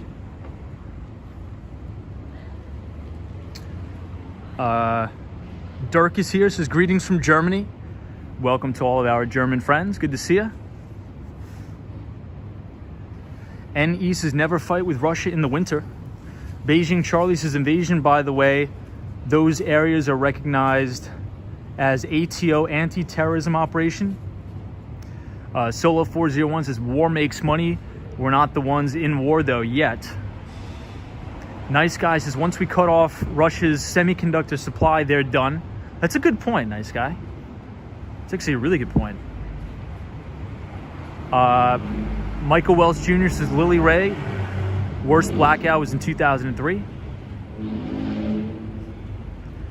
Cosmos Scary says, yup, I was skeptical too. We were wrong. Yeah, that's going to happen. That's life.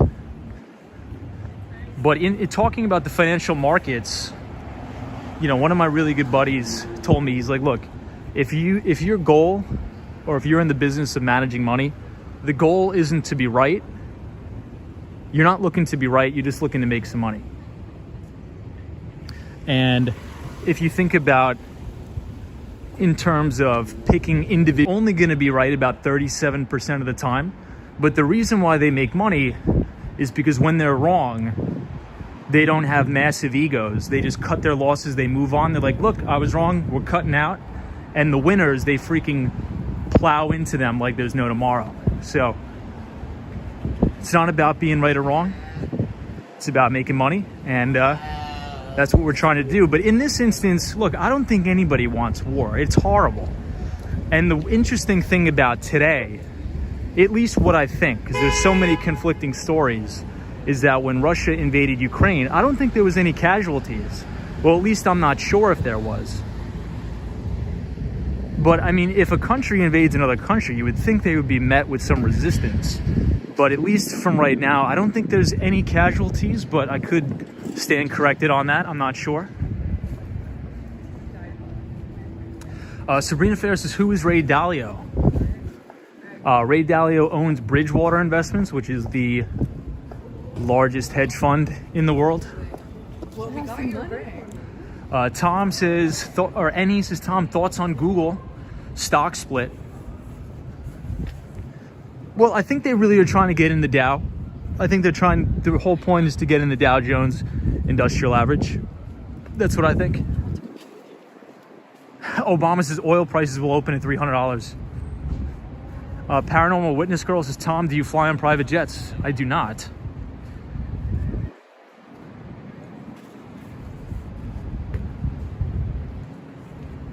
Sergio says, Tom, do you think Putin would pull this invasion fear if Trump was in office?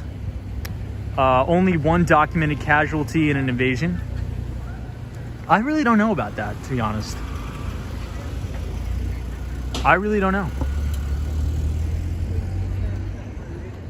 Michael says, Tom, do you prefer Delta or JetBlue? I'd probably prefer JetBlue over Delta, I think. Well, although this last time I did fly American, which was a horrible, my flight was delayed like crazy, but that's another story for another stream. But yeah, I think I would probably choose JetBlue over Delta. What do you guys think?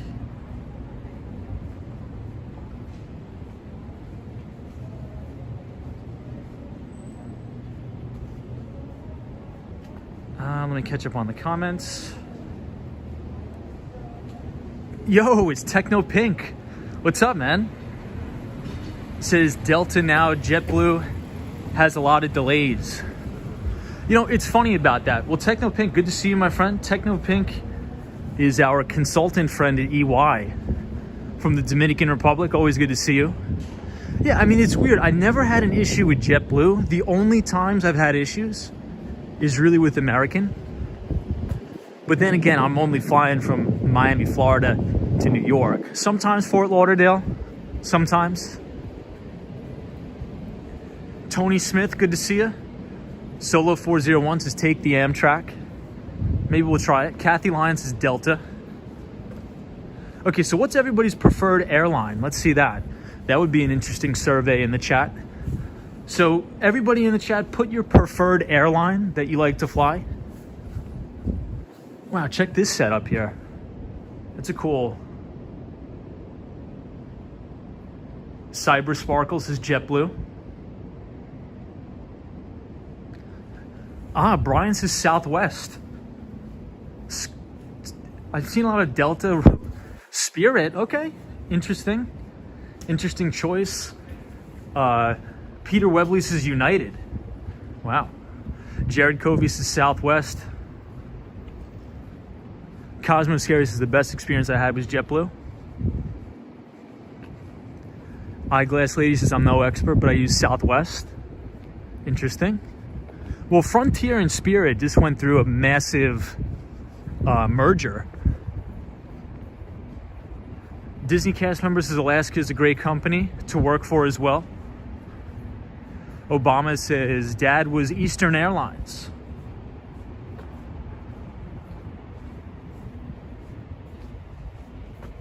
I'm seeing a lot of JetBlue. Cynthia Beale says JetBlue.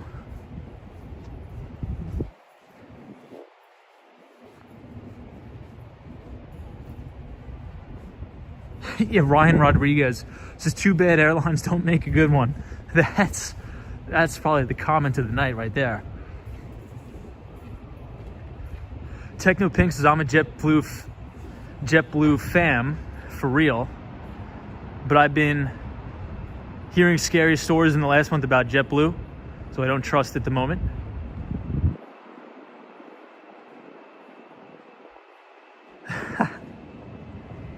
Nice guy, good to see you. Jonathan Francis, Southwest. So I think from the survey, I mean, it was really mixed. We got like a million different things. But I think JetBlue may have won. Yeah, Jonathan says JetBlue. Latha, I've never even heard of that airline.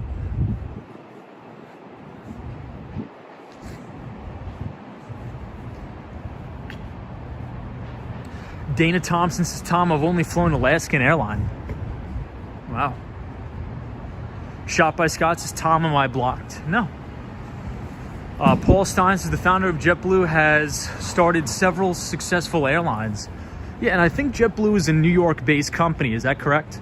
I think JetBlue's headquarters is in Queens, I believe. Lily Ray says, Tom, what's your preferred airline? Honestly, and it's going to sound like a weird answer, but whatever one has the cheapest fare at the time. Because look, I've flown American, flown Delta. I mean, it's the same thing. It's just you sit in the seat and you fly. So I mean, whichever one. So this is how I book my flights. I go on kayak.com. I go Miami from New York, Miami, and I just click lowest fare. And whichever one is the cheapest, that dictates which airline I fly. As strange as that sounds, but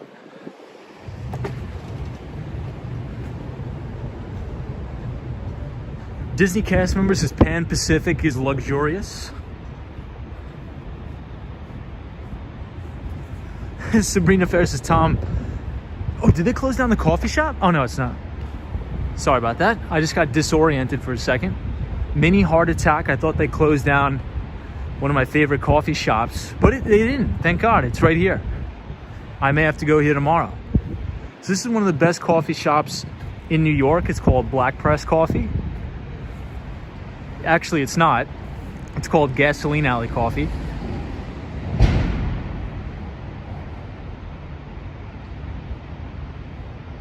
Solo 401, good to see you. So Gasoline Alley Coffee, highly recommended.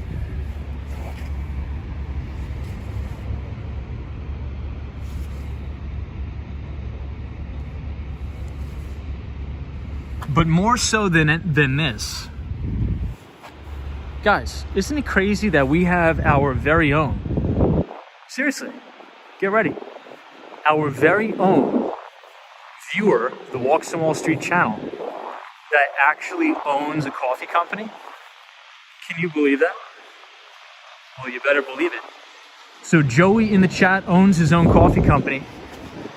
Fantastic place, and he actually sent me some free stuff. And I actually bought a coffee grinder for the first time in my life to actually grind those whole beans, and it was top 10 coffees I've ever had in my life. Top 10. So if you see Joey Coffee in the chat, ask him to drop his link to his own coffee company, local right here in New York. It's always good to support the small businesses. TechnoPinks is, for me, customer service is important, especially if I'm going on vacation. That is true. So, you know, I think I probably should take that into consideration. But for me, I guess for what I use flying for, I only really fly between New York and Miami. So if there's ever like an issue, I just go back home. But that is a good point. Customer service is definitely, especially if you're traveling internationally. Let's put it that way. Good point.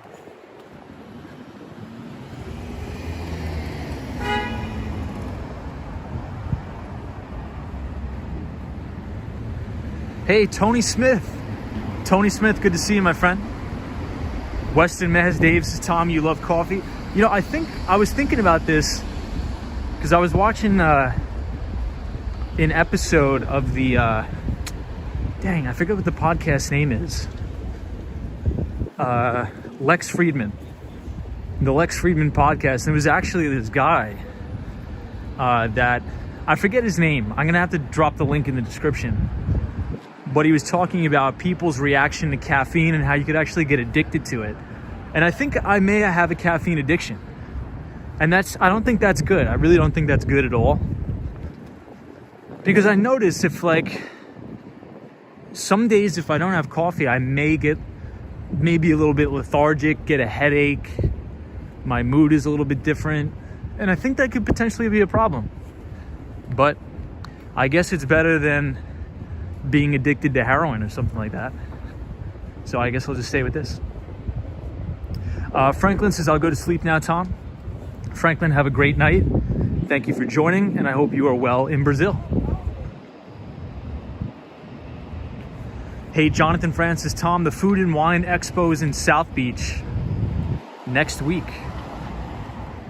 Ooh, I may be back just in time for that.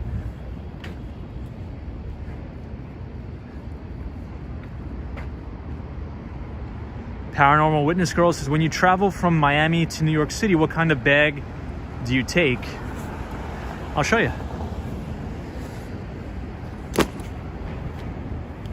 This one right here.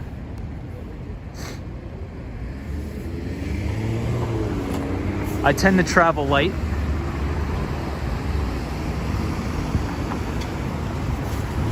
So all I do is I bring one change of clothes. And I have all my clothes here, and I have all my clothes in my house. So that's why I never, what's it called? I never try to bum rush to try to get on the plane, because I don't need to check a bag or anything. So I just wait until the last person boards the plane, and then I just board. That's all.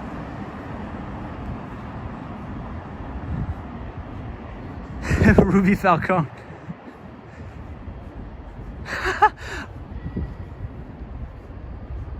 Hey, DJ Edit says, what's up, dude? What's up, DJ Edit? Lady O says, we want skateboard action. I want skateboard action too. It's coming back, I promise. And when it comes back, it will be very fun. Tortellini says, hey, Tom, have you ever been outside the US? Yeah, I've been to Canada, and I did enjoy my time in Toronto. I really enjoyed it. Paul Stein says, have you tried Cuban coffee yet? I have. So Paul, the only critique, and maybe I shouldn't call it critique, it's probably just a preference. The only preference that I have is I don't really like coffee sweet. And Cuban coffee tends to be on the sweeter side. But I think it'll probably grow on me as time goes on. Michael Jr. Wells, copy that. I will be careful. I promise. But you know what? I would like to travel to Singapore. I would really, really like to travel to Singapore, South Korea. Jack says, you must always get a seat in the back of the plane.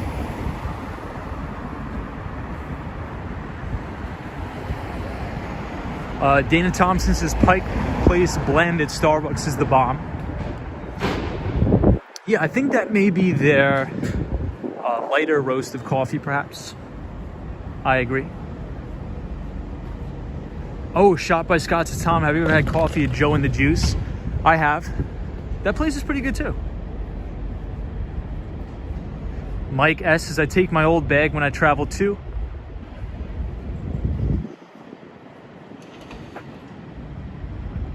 Hey, Chump Villa says, Tom, I used to live in South Korea and have visited Singapore.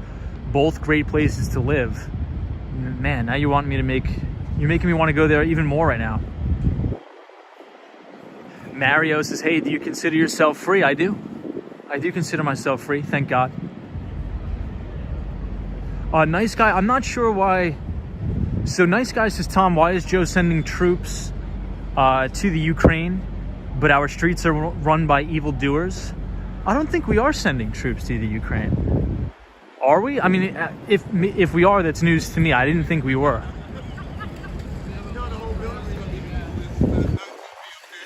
If anything, maybe it's like a supporting force. Hey, John says, Tom, do you like cappuccinos? Sometimes. Sometimes I do.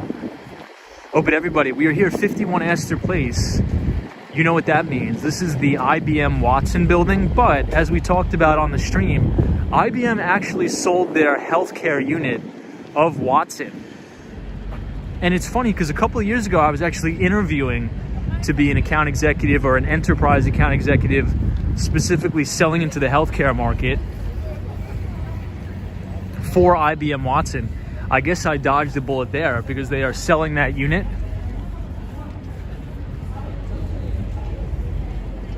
Hey, George666 says, hey, what's up, George? Good to see you.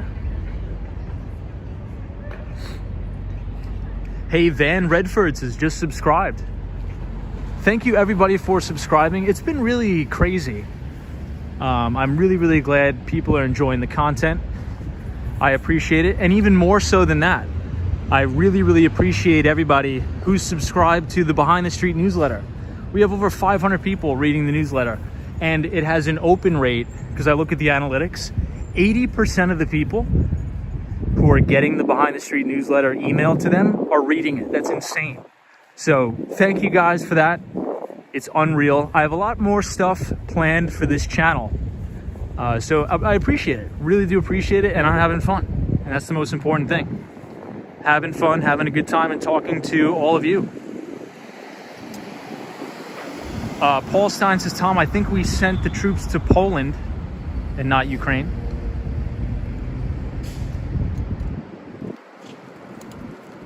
Yeah, I think we're going to get a lot more updates as the week progresses. I think there's, just like how markets, like the stock market runs in cycles, I think when any major breaking piece of news happens, my theory is that things run in cycles. So the first cycle, you have your panic and disinformation. And it doesn't necessarily have to be malicious intent. I think everybody is so scared and fearful, and a lot of the media outlets just want to get the story there first, so they could say they got the news out first. And then you sort of have a coming to terms and a return to the mean. And I think that's when you get the real story coming out. Joey says futures are down 500. Wow. Marty Lewis is disinformation on Fox. Good to see you, Marty Lewis. Marty Lewis, hope you're well. Thank you for joining tonight. Dana Thompson says Poland is correct. Joey says futures down 500. So that's probably the Dow Jones futures, right? I mean, if the S&P 500 futures were down 500, my God. I think we'd already be limit down for that, would we?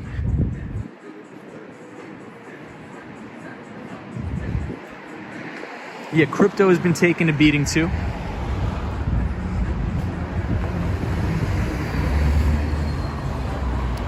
Look, I think the biggest thing is we just need to wait for a follow-through day. So if you're actively managing a portfolio, if you're running a long-short portfolio in like a brokerage account, the only thing we need to do is wait for a follow-through day. So we could watch the market go down. Oh, I wanted to get away from that music. Christian Ryan says S&P 500 futures down 81 points. That's significant. That's over 2%. Dallas says, hey, Tom. What's up, Dallas? Good to see you.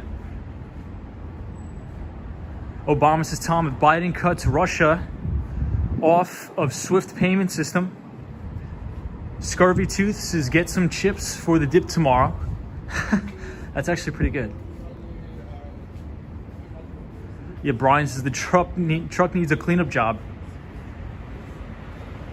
Yeah, so Joey, I think that the financial media really focuses on the Dow because it usually has the biggest point swing, right?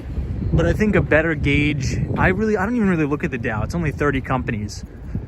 But I think the most important thing is really the S&P and the E-mini futures for the NASDAQ 100. Because those are like the big, more broad-based companies.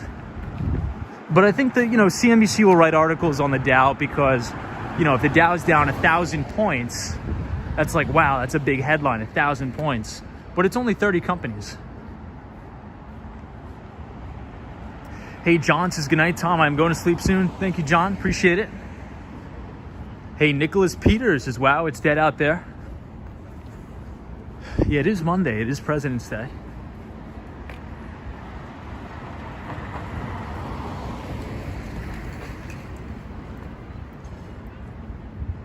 Good to see you, Dallas.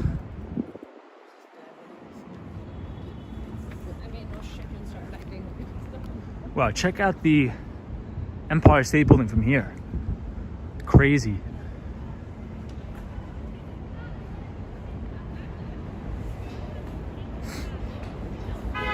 Hey, Horatio Snipes is here. Good to see you, Horatio. Hey, just the guy says, I really wish I was as smart as you when I was 26. Good for you for being so well informed. Just a guy, thank you for the compliments. I appreciate that. I definitely don't think, I'm really not a smart guy. I promise you guys. I really, really promise you that. But I appreciate all the kind words. That means a lot. One-to-one says, Tommy, you missing Miami yet? To be honest, today wasn't too bad. In full honesty, in New York, it was probably about 50 degrees. So it wasn't too bad. I think once it starts getting down into like the 20s, that's when I really start to miss Miami, for sure.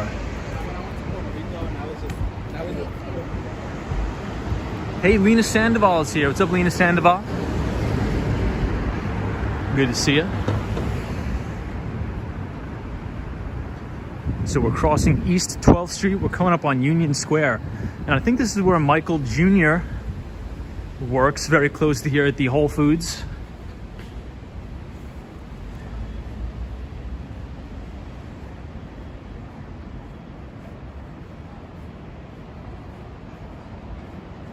Lady O says, Tom, tomorrow weather will be warmer.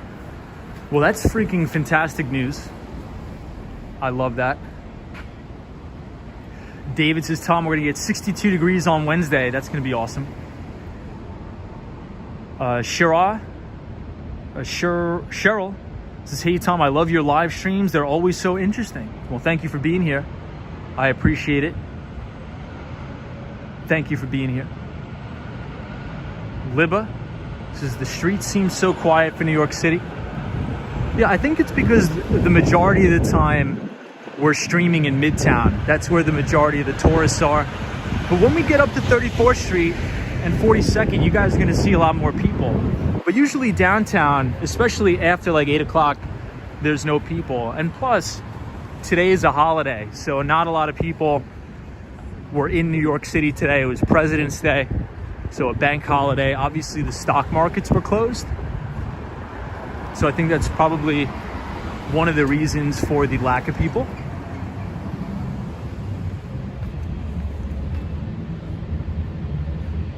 Out and About says, are you close to 81 Park Avenue South? I'm not sure about that. I'm really bad with the physical addresses of places.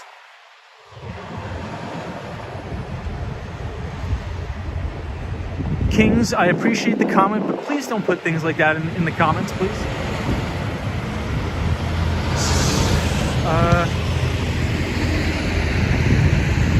Disney cast member says, I live on Park Avenue. Very cool. Hey, Jack says, Tom, where are the streets are more crowded now than during COVID? I definitely don't think it's fully back, because pre-pandemic, I mean, when I would leave my office in Manhattan, you couldn't even, it would take an hour just to get a coffee. Jerry says, love your passion, energy, Tom. Appreciate that. Thank you for being here. Cynthia Beal, good to see you.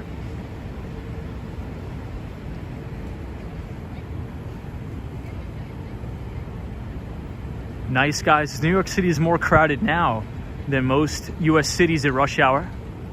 Is that true? I'm not sure about that. I mean, you could be right. I don't have the exact data on that. But this is 14th Street, Union Square.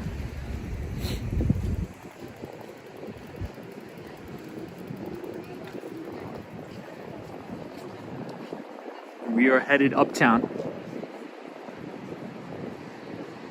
So I think this is where our viewer, so one of our viewers of the Walks on Wall Street channel is the manager of this Whole Foods store. So pretty cool.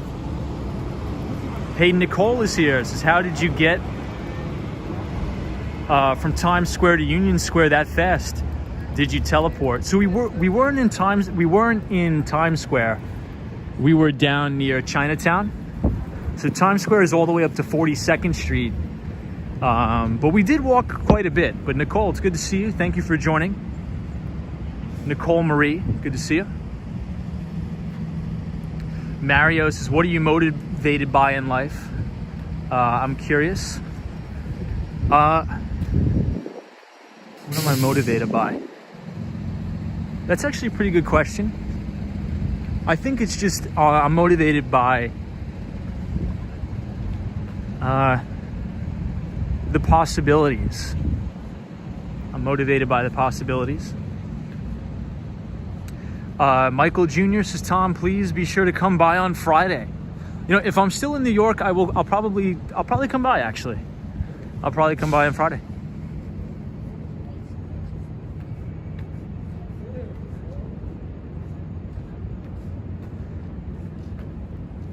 David, good to see you.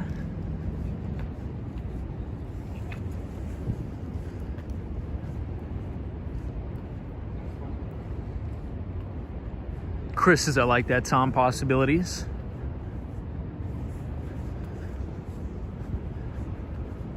Well, I think what a lot of Americans, and myself included sometimes, I think we tend to take things for granted because, I mean, especially if you're born like in a major city in America, like New York, something like that, because there's a lot of people in this world that just from the nature of where they were born will never have even the opportunity that we are afforded, just based upon the luck of just being born in a city like New York or in a place like America, right? You could be born in a war-torn country where you have no rights, you're not allowed to go to school. And I think those people would love for the Twitch stream, everybody. So the gimbal died. We will be transferring to the Twitch stream.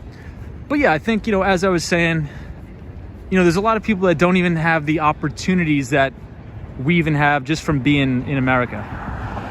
You know, some people can't even go to school. So I think it's only out of respect for them. You know, it's like, look, if you're born in the United States or even in any Western country, don't waste it, because there's a lot of people that are willing to take your spot. Yeah, Roy, it's his Twitch time. So I think I've noticed that I believe the battery of this gimbal is probably decreasing just based upon the amount of times we stream. Hey, DJ Edit, thank you so much for the $2 donation. Appreciate you.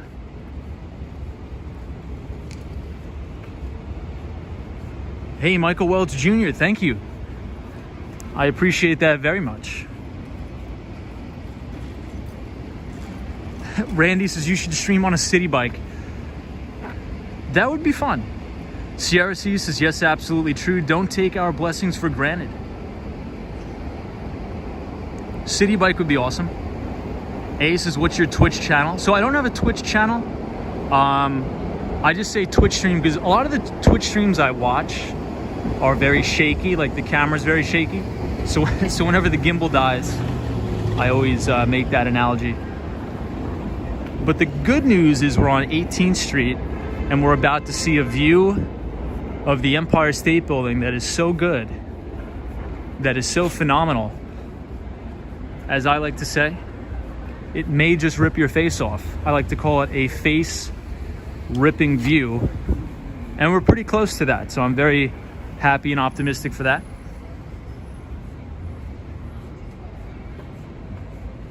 Yeah, Cosmo, I think I may have been watching the same one. Was that, I'm trying to figure out what her name was. Cosmo, is that the same Twitch streamer that came up to me during a stream? I forget her name, but I believe she's from Canada. I think on one of the streams we did way back when, I believe there was a massive, like a big Twitch streamer that came up to us, I believe. Am I the only one who remembers that? Hey, WW, what's up? Good to see you, WW. Yeah, Cosmos is, yeah, the Canadian, yeah. What was her name? Why don't I remember that? Hold on, everybody, please stand by. I have to get the gimbal off.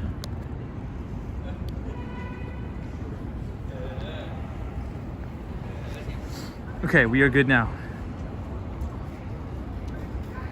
Oh yeah, you're right. It was Fan. So Fan, I believe.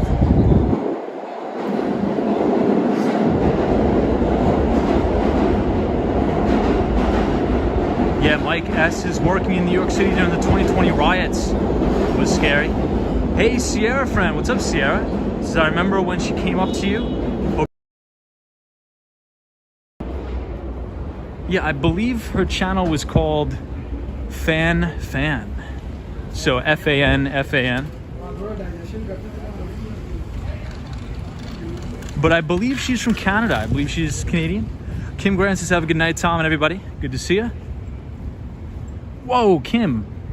That was a big one to drop on us like that. So Kim Grant's son is getting married tomorrow. So let's all put our best wishes in the chat. And congratulations to Kim. It's fantastic. Congratulations, Kim, on that. That's awesome.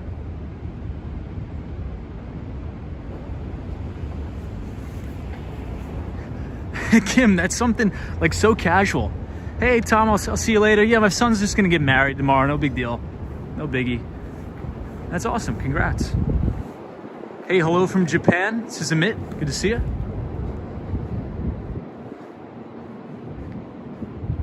Hey, Pacific Desert Raid says, oh, you're back in New York. Didn't see that. Yeah, we did get back late last night. So here is the amazing view of the Empire State Building. On 2/22/22. I think that's the last time there's ever going to be consecutive dates like that for another 400 years.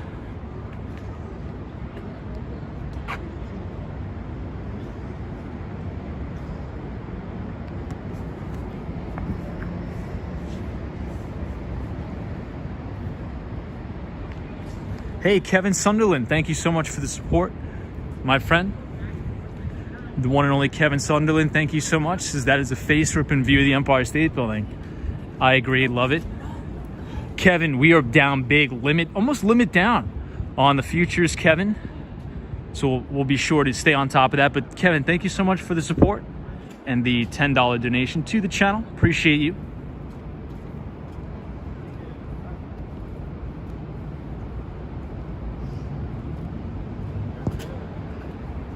Oh my gosh, I just checked the time. We've already been streaming for 2 hours. Yes, Sierra C says tomorrow is Tuesday. 2222. So tomorrow we have to go live at 2:22 in the afternoon on February 2nd, 2022. Kevin says limit down equals opportunity. I think there's going to be a lot of fear. This is going to be a very, very interesting to see, but let's wait for the follow-through day. We're going to wait, well, at least I will, wait for a follow-through.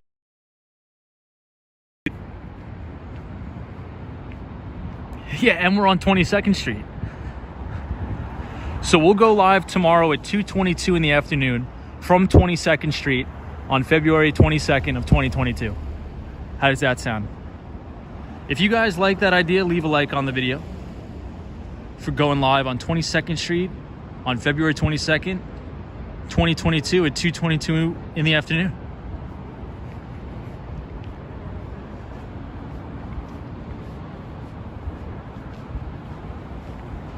Yeah, Michael Wells says T-Mobile Tuesdays as well. That is true. Cosmo says, I'll see you there in person, Tom. Good to see you, Cosmo.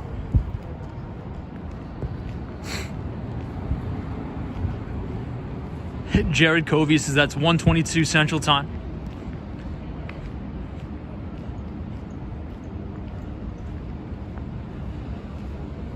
Scott says, can you explain what a follow-through day is?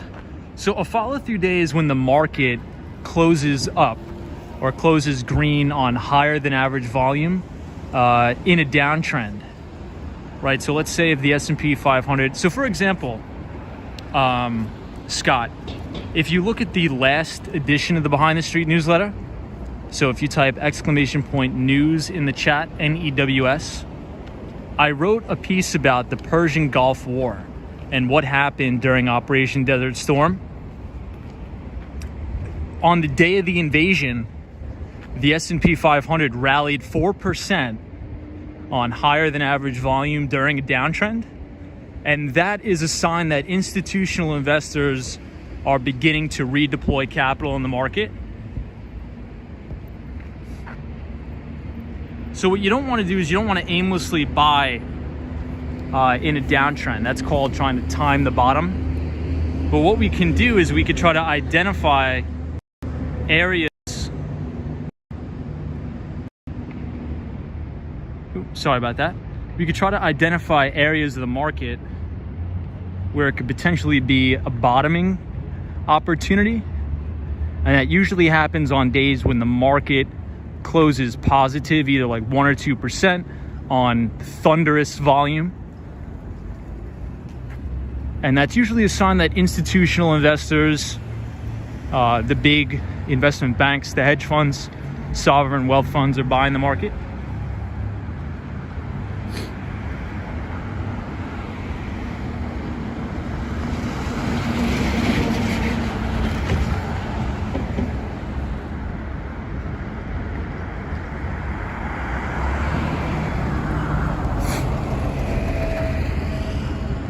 Indie guy, good to see you. Yeah, so if you click that link where it says free Behind the Street newsletter, it's right there.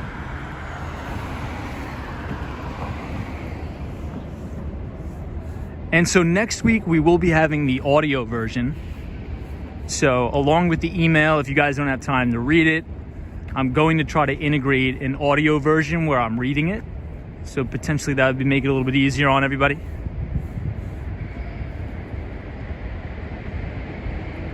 Hey, Disney cast member, thank you so much for joining tonight. I appreciate it. And good luck with your new house.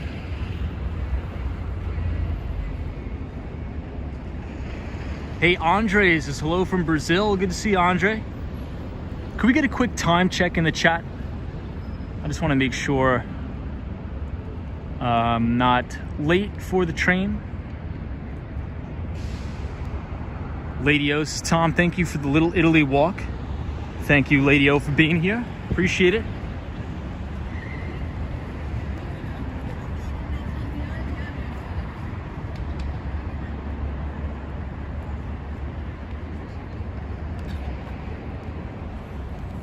It's 11 p.m.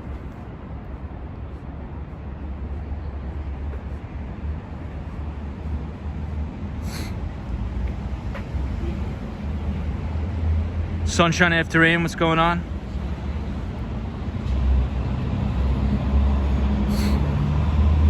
Hey Arnold, thank you so much for the donation.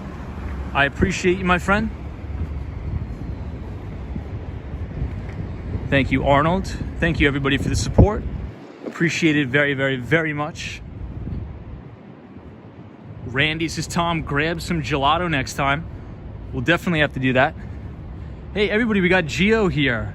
Gio says, hey Tom, get ready for a bumpy March ride in the markets. I see light in April though. What are your thoughts? Yeah, well, I think Geo futures are almost limit down. But look, I think the biggest thing for me is I'm just waiting on this follow through day.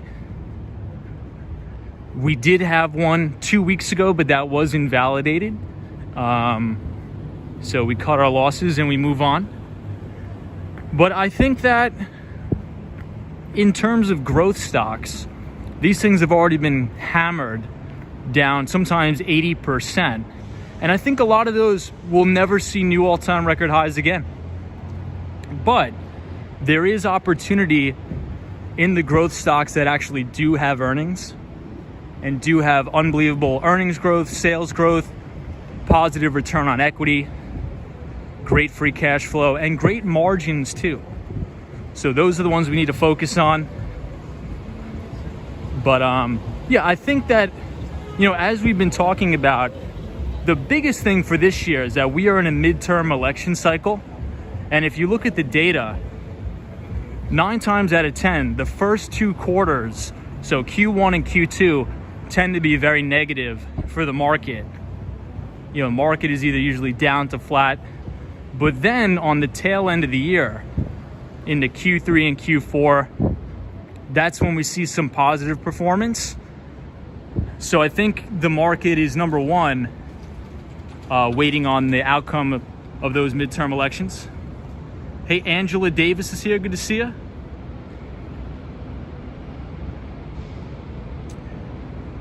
Beijing Charlie says, Tom, don't you want to short puts? I do not have any short positions. I do not have any short positions.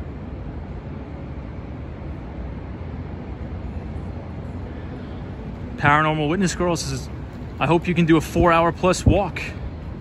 Maybe during the summer we'll definitely do that. Angela Davis says, I want to visit New York so bad. David says, is there a concern over the price of oil if there's a war?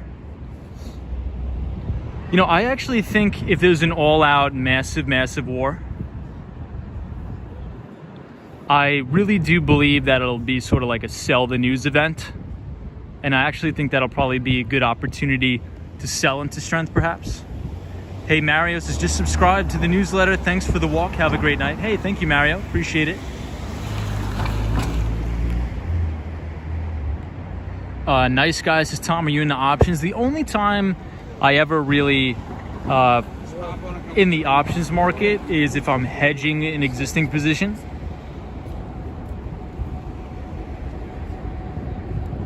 Yeah, I would say in terms of like a hedging opportunity, I'll do that. Geo says, yes, sir, flat. Costco is the one I'm holding for now. Yeah, so Geo makes a good point. And obviously, another big factor is inflation, right? We just had a CPI print of over 7.5%. So if you think about that, if inflation's running at 7.5%, if you're going to own stocks, you want to own the businesses that have extremely strong pricing power. And the reason why you want to own stocks or companies that have good pricing power is because in times of inflation, profit margins contract.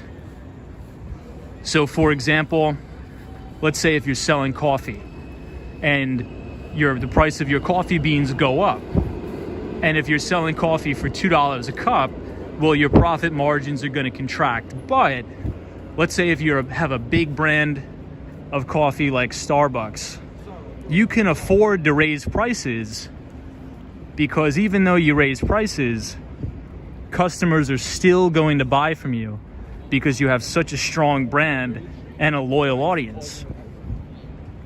But if you're just a random place that nobody really knows about, you're a startup company, it's going to be very difficult for you to raise prices. So your profit margins are probably going to suffer. So that's why during times like this, people pile into extremely well-known companies, the blue chips, things like that.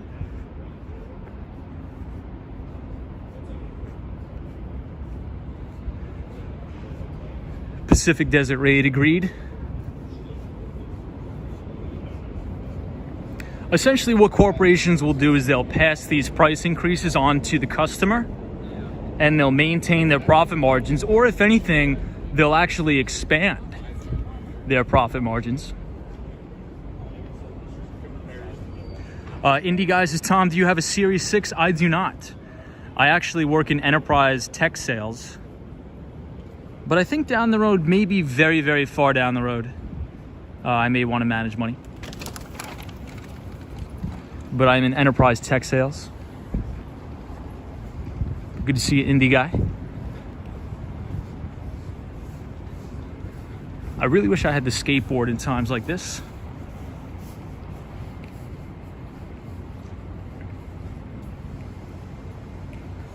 Yeah, Obama says the Fed talking about a 0.5-point raise. Yeah, well, I think the consensus is what, like a 50 basis point rate hike in March? I think that's consensus.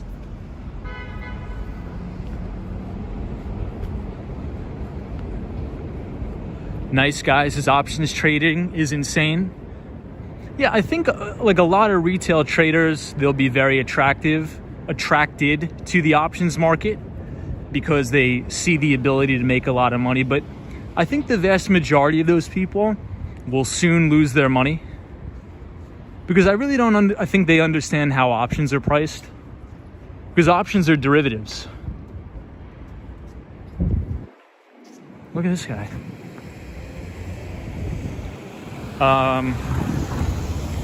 So options derive value from the underlying stock.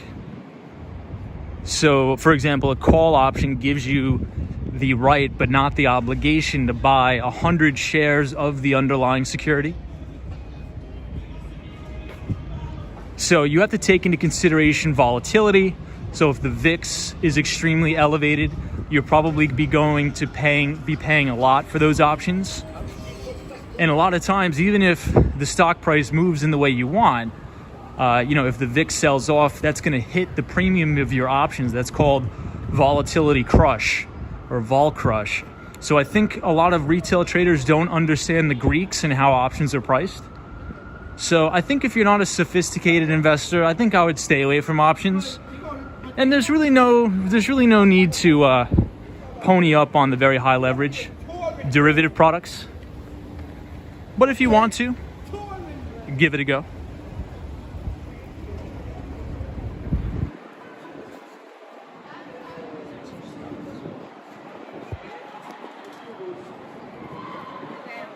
Sergey, good to see you. So we're very close to Chinatown. I said Chinatown.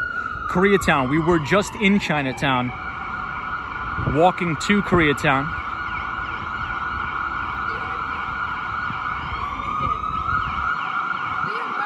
XXX, good to see you.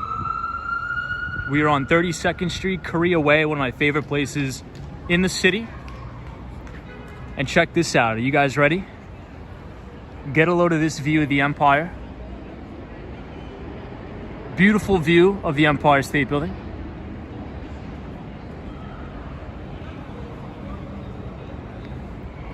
Indie guys is why all the scaffolding on the sidewalks. I think they're doing a lot of construction here.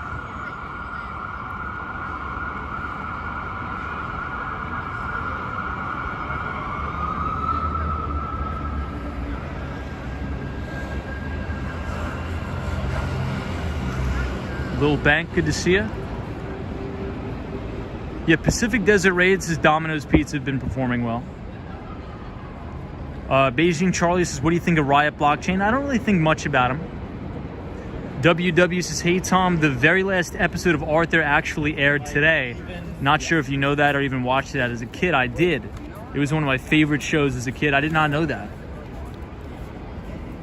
XXX says, looks like New York City's getting back to normal.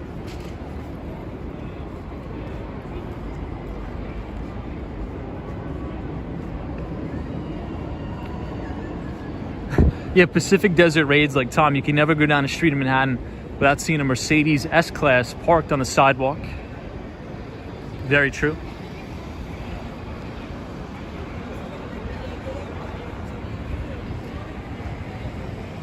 So right now we are walking through Koreatown. If you guys are enjoying the live stream tonight, feel free to leave a like on the video. Yeah, Michael Jr. Welch says, or an Escalade. That's true. I think I've been seeing more Escalades in the city than anything. We are passing H Mart.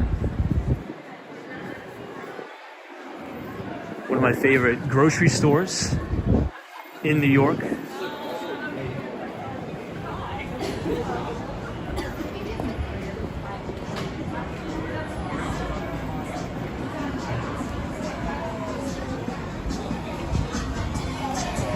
I'm surprised about there's so many people here on a Monday night.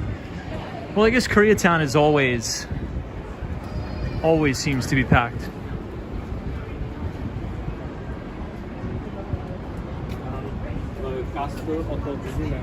Leida, good to see you.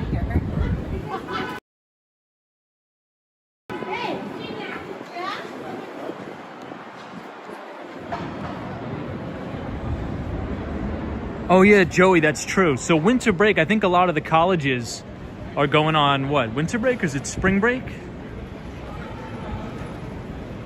Cosmos says, Tom, what do you think about the proposal to get rid of the dining sheds? I actually kind of like them.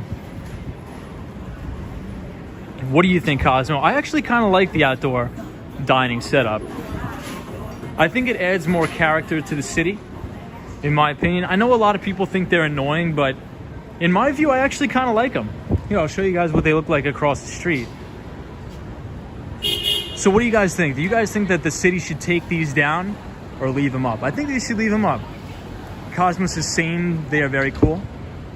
Joey says, Tom, a lot of schools closed this week for K through 12. Lil Banks says 1 week winter break, Tom. Yeah, Miami's going to be crazy during the winter break. But I don't think I'm going to be in Miami for winter break. I think I'll still be in New York. Dino says, if it's good for business, keep them. I hate dining outside. Yeah, Dino, that's a good point. I think it probably attracts many more people because if you think about it, it's more dining space. So restaurants can take on more people. Hey, Andy's here. Good to see you, Andy. Good to see you. Arena K is here. Good to see you. So speaking of Koreatown, Andy is joining us from South Korea. Good to see you, Andy. Western Mass Dave says, Tom, I love the outdoor dining. Brings more people together. Yeah, especially during the summer, too. Right? I mean, one of my favorite things to do is eat outside in the summer in New York. So I agree with you.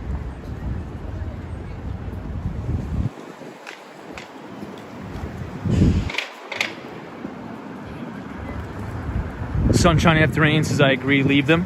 Hey, 48 is joining us from from New Zealand.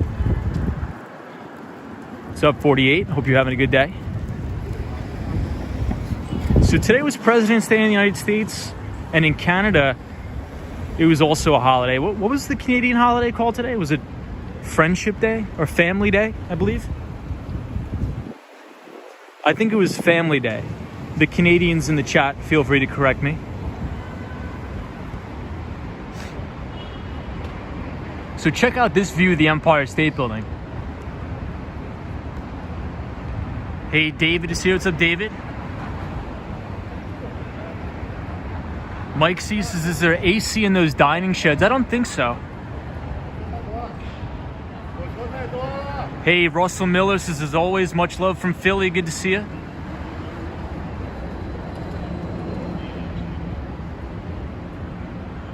Hey, Bitsmag TV says, good evening, everybody. What's up, Bitsmag TV?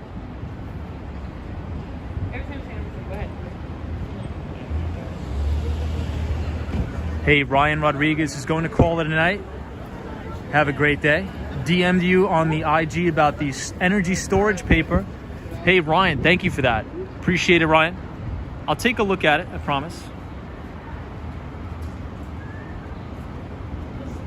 Hey, Sam says hi from Texas. What's up, Sam Alexander? Bonnie Hudson, the one and only. What's up, Bonnie? Good to see you. XXX is great view of the Empire State Building. Mark Lee says, I really think New York City needs to get back to normal. I agree, Mark. I think we're getting there. I think it's going to still take some time, but I think we're getting there.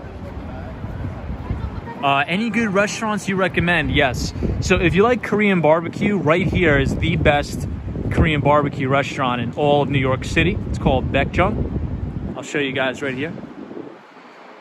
Star Rays has put me as a moderator. Maybe later. I think we're good on the moderators right now, but I appreciate everybody. Bonnie Hudson, good to see you. Hey, the one and only British Grey. So British Grey is joining us from Tampa, Florida. So here it is, everybody. This is the place. If you want the best Korean barbecue, it is this place right here.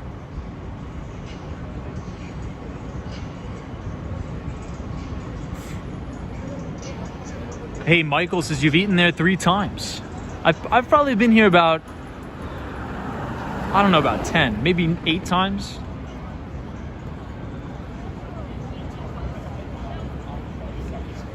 Out and about, good to see you. Hey, Sheila Neal says, hello, you left Miami. Yeah, so I'm going to be back in New York for a little bit. I do have some business meetings to attend and things like that. But we will be back in Miami soon enough, I promise.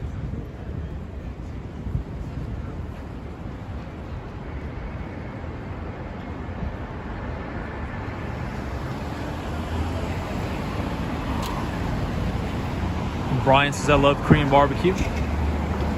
So tonight on the stream, everybody, we were talking about the fragility of the American power grid.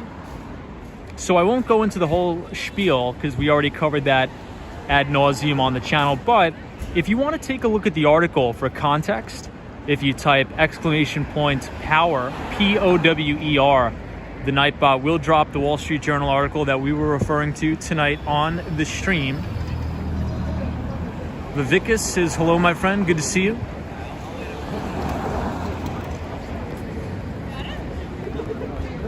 Photos from around New York. Good to see you. Oh, and so just one more update. I did create a brand new Twitter account. So I will not be utilizing my original Twitter account as much. It's going to be at Walks Wall Street on Twitter. So just a heads up for all of those people that are wondering about the change. I did change the Twitter handle or make a new account. Thanks, I just had to prove a point. No, I bought some. Cosmo Scary says, damn, I'm going to miss the sass, bro. Yeah, so Cosmo, I'm going to continue to keep that Twitter account, Wall Street Sass Bro, but I did just create another handle, Walks Wall Street, just for this channel, where I'm going to be uploading some videos from the walks and things like that, some skateboarding content.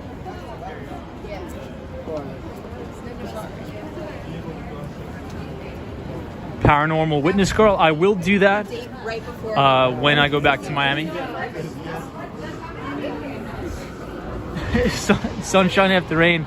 This is Sass Bro. Yeah, my profile picture is myself in Central Park with the Salesforce clouds covering my eyes.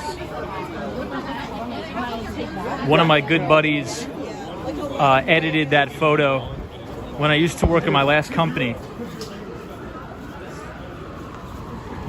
Funny story about that. So somehow my coworkers got a hold of my email, my Microsoft Exchange email for my work. And instead of my regular photo, they put that edited photo as my email signature. So I went like 2 whole days of emailing customers and they just got that photo with the Salesforce clouds over my eyes. So a little bit embarrassing, but quite hilarious at the same time.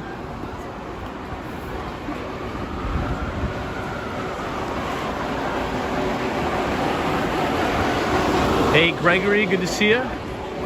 Hope you're well, Gregory. Wow, Michael Wells Jr., I appreciate that.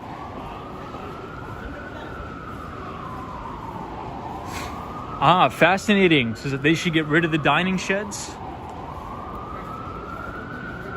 because it attracts more rats. I never thought about it like that. That's actually a pretty good point.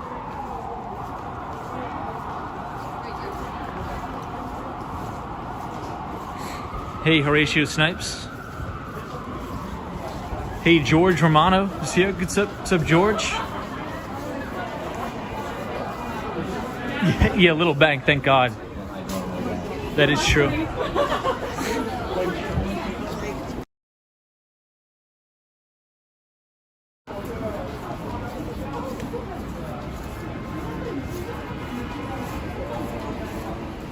So I'll take you guys back to Penn Station.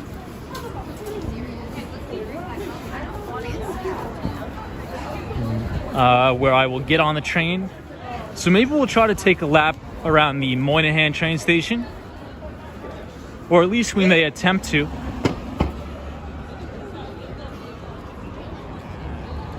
Is there a basketball game or something getting out? It seems like there's a lot of people, at least leaving MSG. Was there a basketball game or a hockey game or something? Western Mass Dave's is 11:20. You're gonna make the train? Yeah, we have ample time tonight.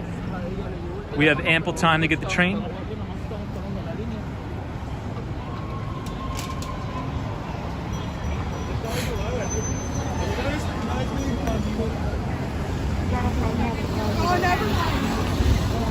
Oh, I wonder why there's so many people out.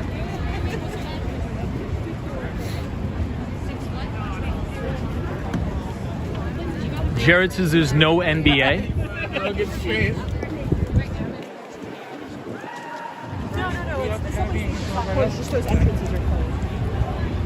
Did the NBA already have their championship thing? I'm horrible with sports.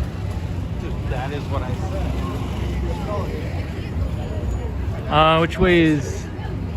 Oh, check out this view of the Empire. Somebody says there's no Knicks game tonight. Why? Why am I part of that? Based off other people.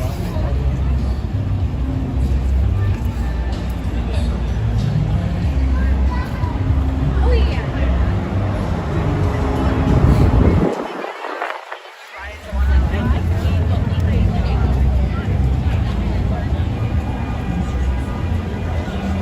Hey, Christopher says, Tom, tomorrow is Elton John.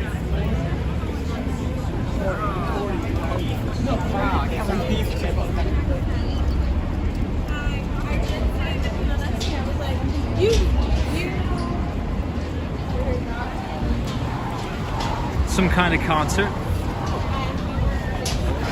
Dino says there's some kind of concert. Which concert? Could anybody Google it? I'm kind of curious. But does Elton John really play tomorrow at MSG?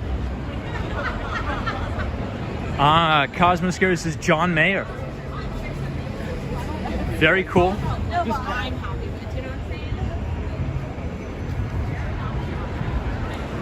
There's a lot of people.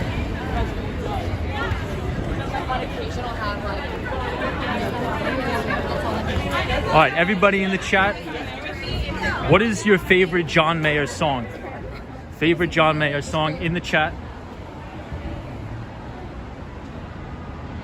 Yeah, Ace, it seems like you're going the wrong way. Well, I think probably the vast majority of these people probably live in Manhattan. But I have to walk towards Penn Station. You know, I don't even think I could name a John Mayer song. I obviously know a John Mayer song, but I don't know the names of any of them because I'm horrible with the names.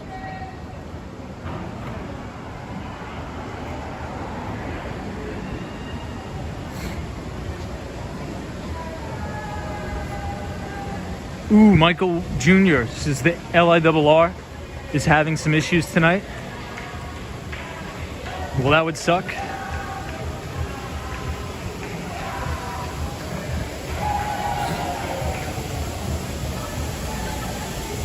Hey, Kathy Lyons, good to see you. This is good night, Tom. I'm going to go to bed now. Thank you for a great stream. Thank you, Kathy. I appreciate it. Christian Ryan says that explains why it was such a mess when I left Penn Station.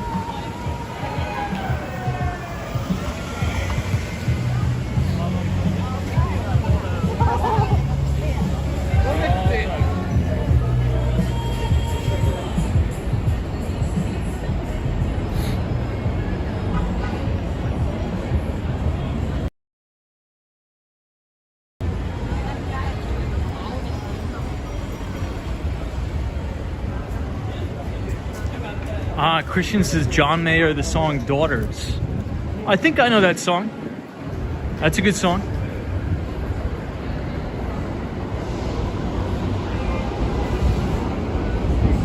Kathy Lyons, good to see you as always. Western Mass Dave says you. Oh yeah, that song. I think that song is one of his most famous songs. That what he's most famous for.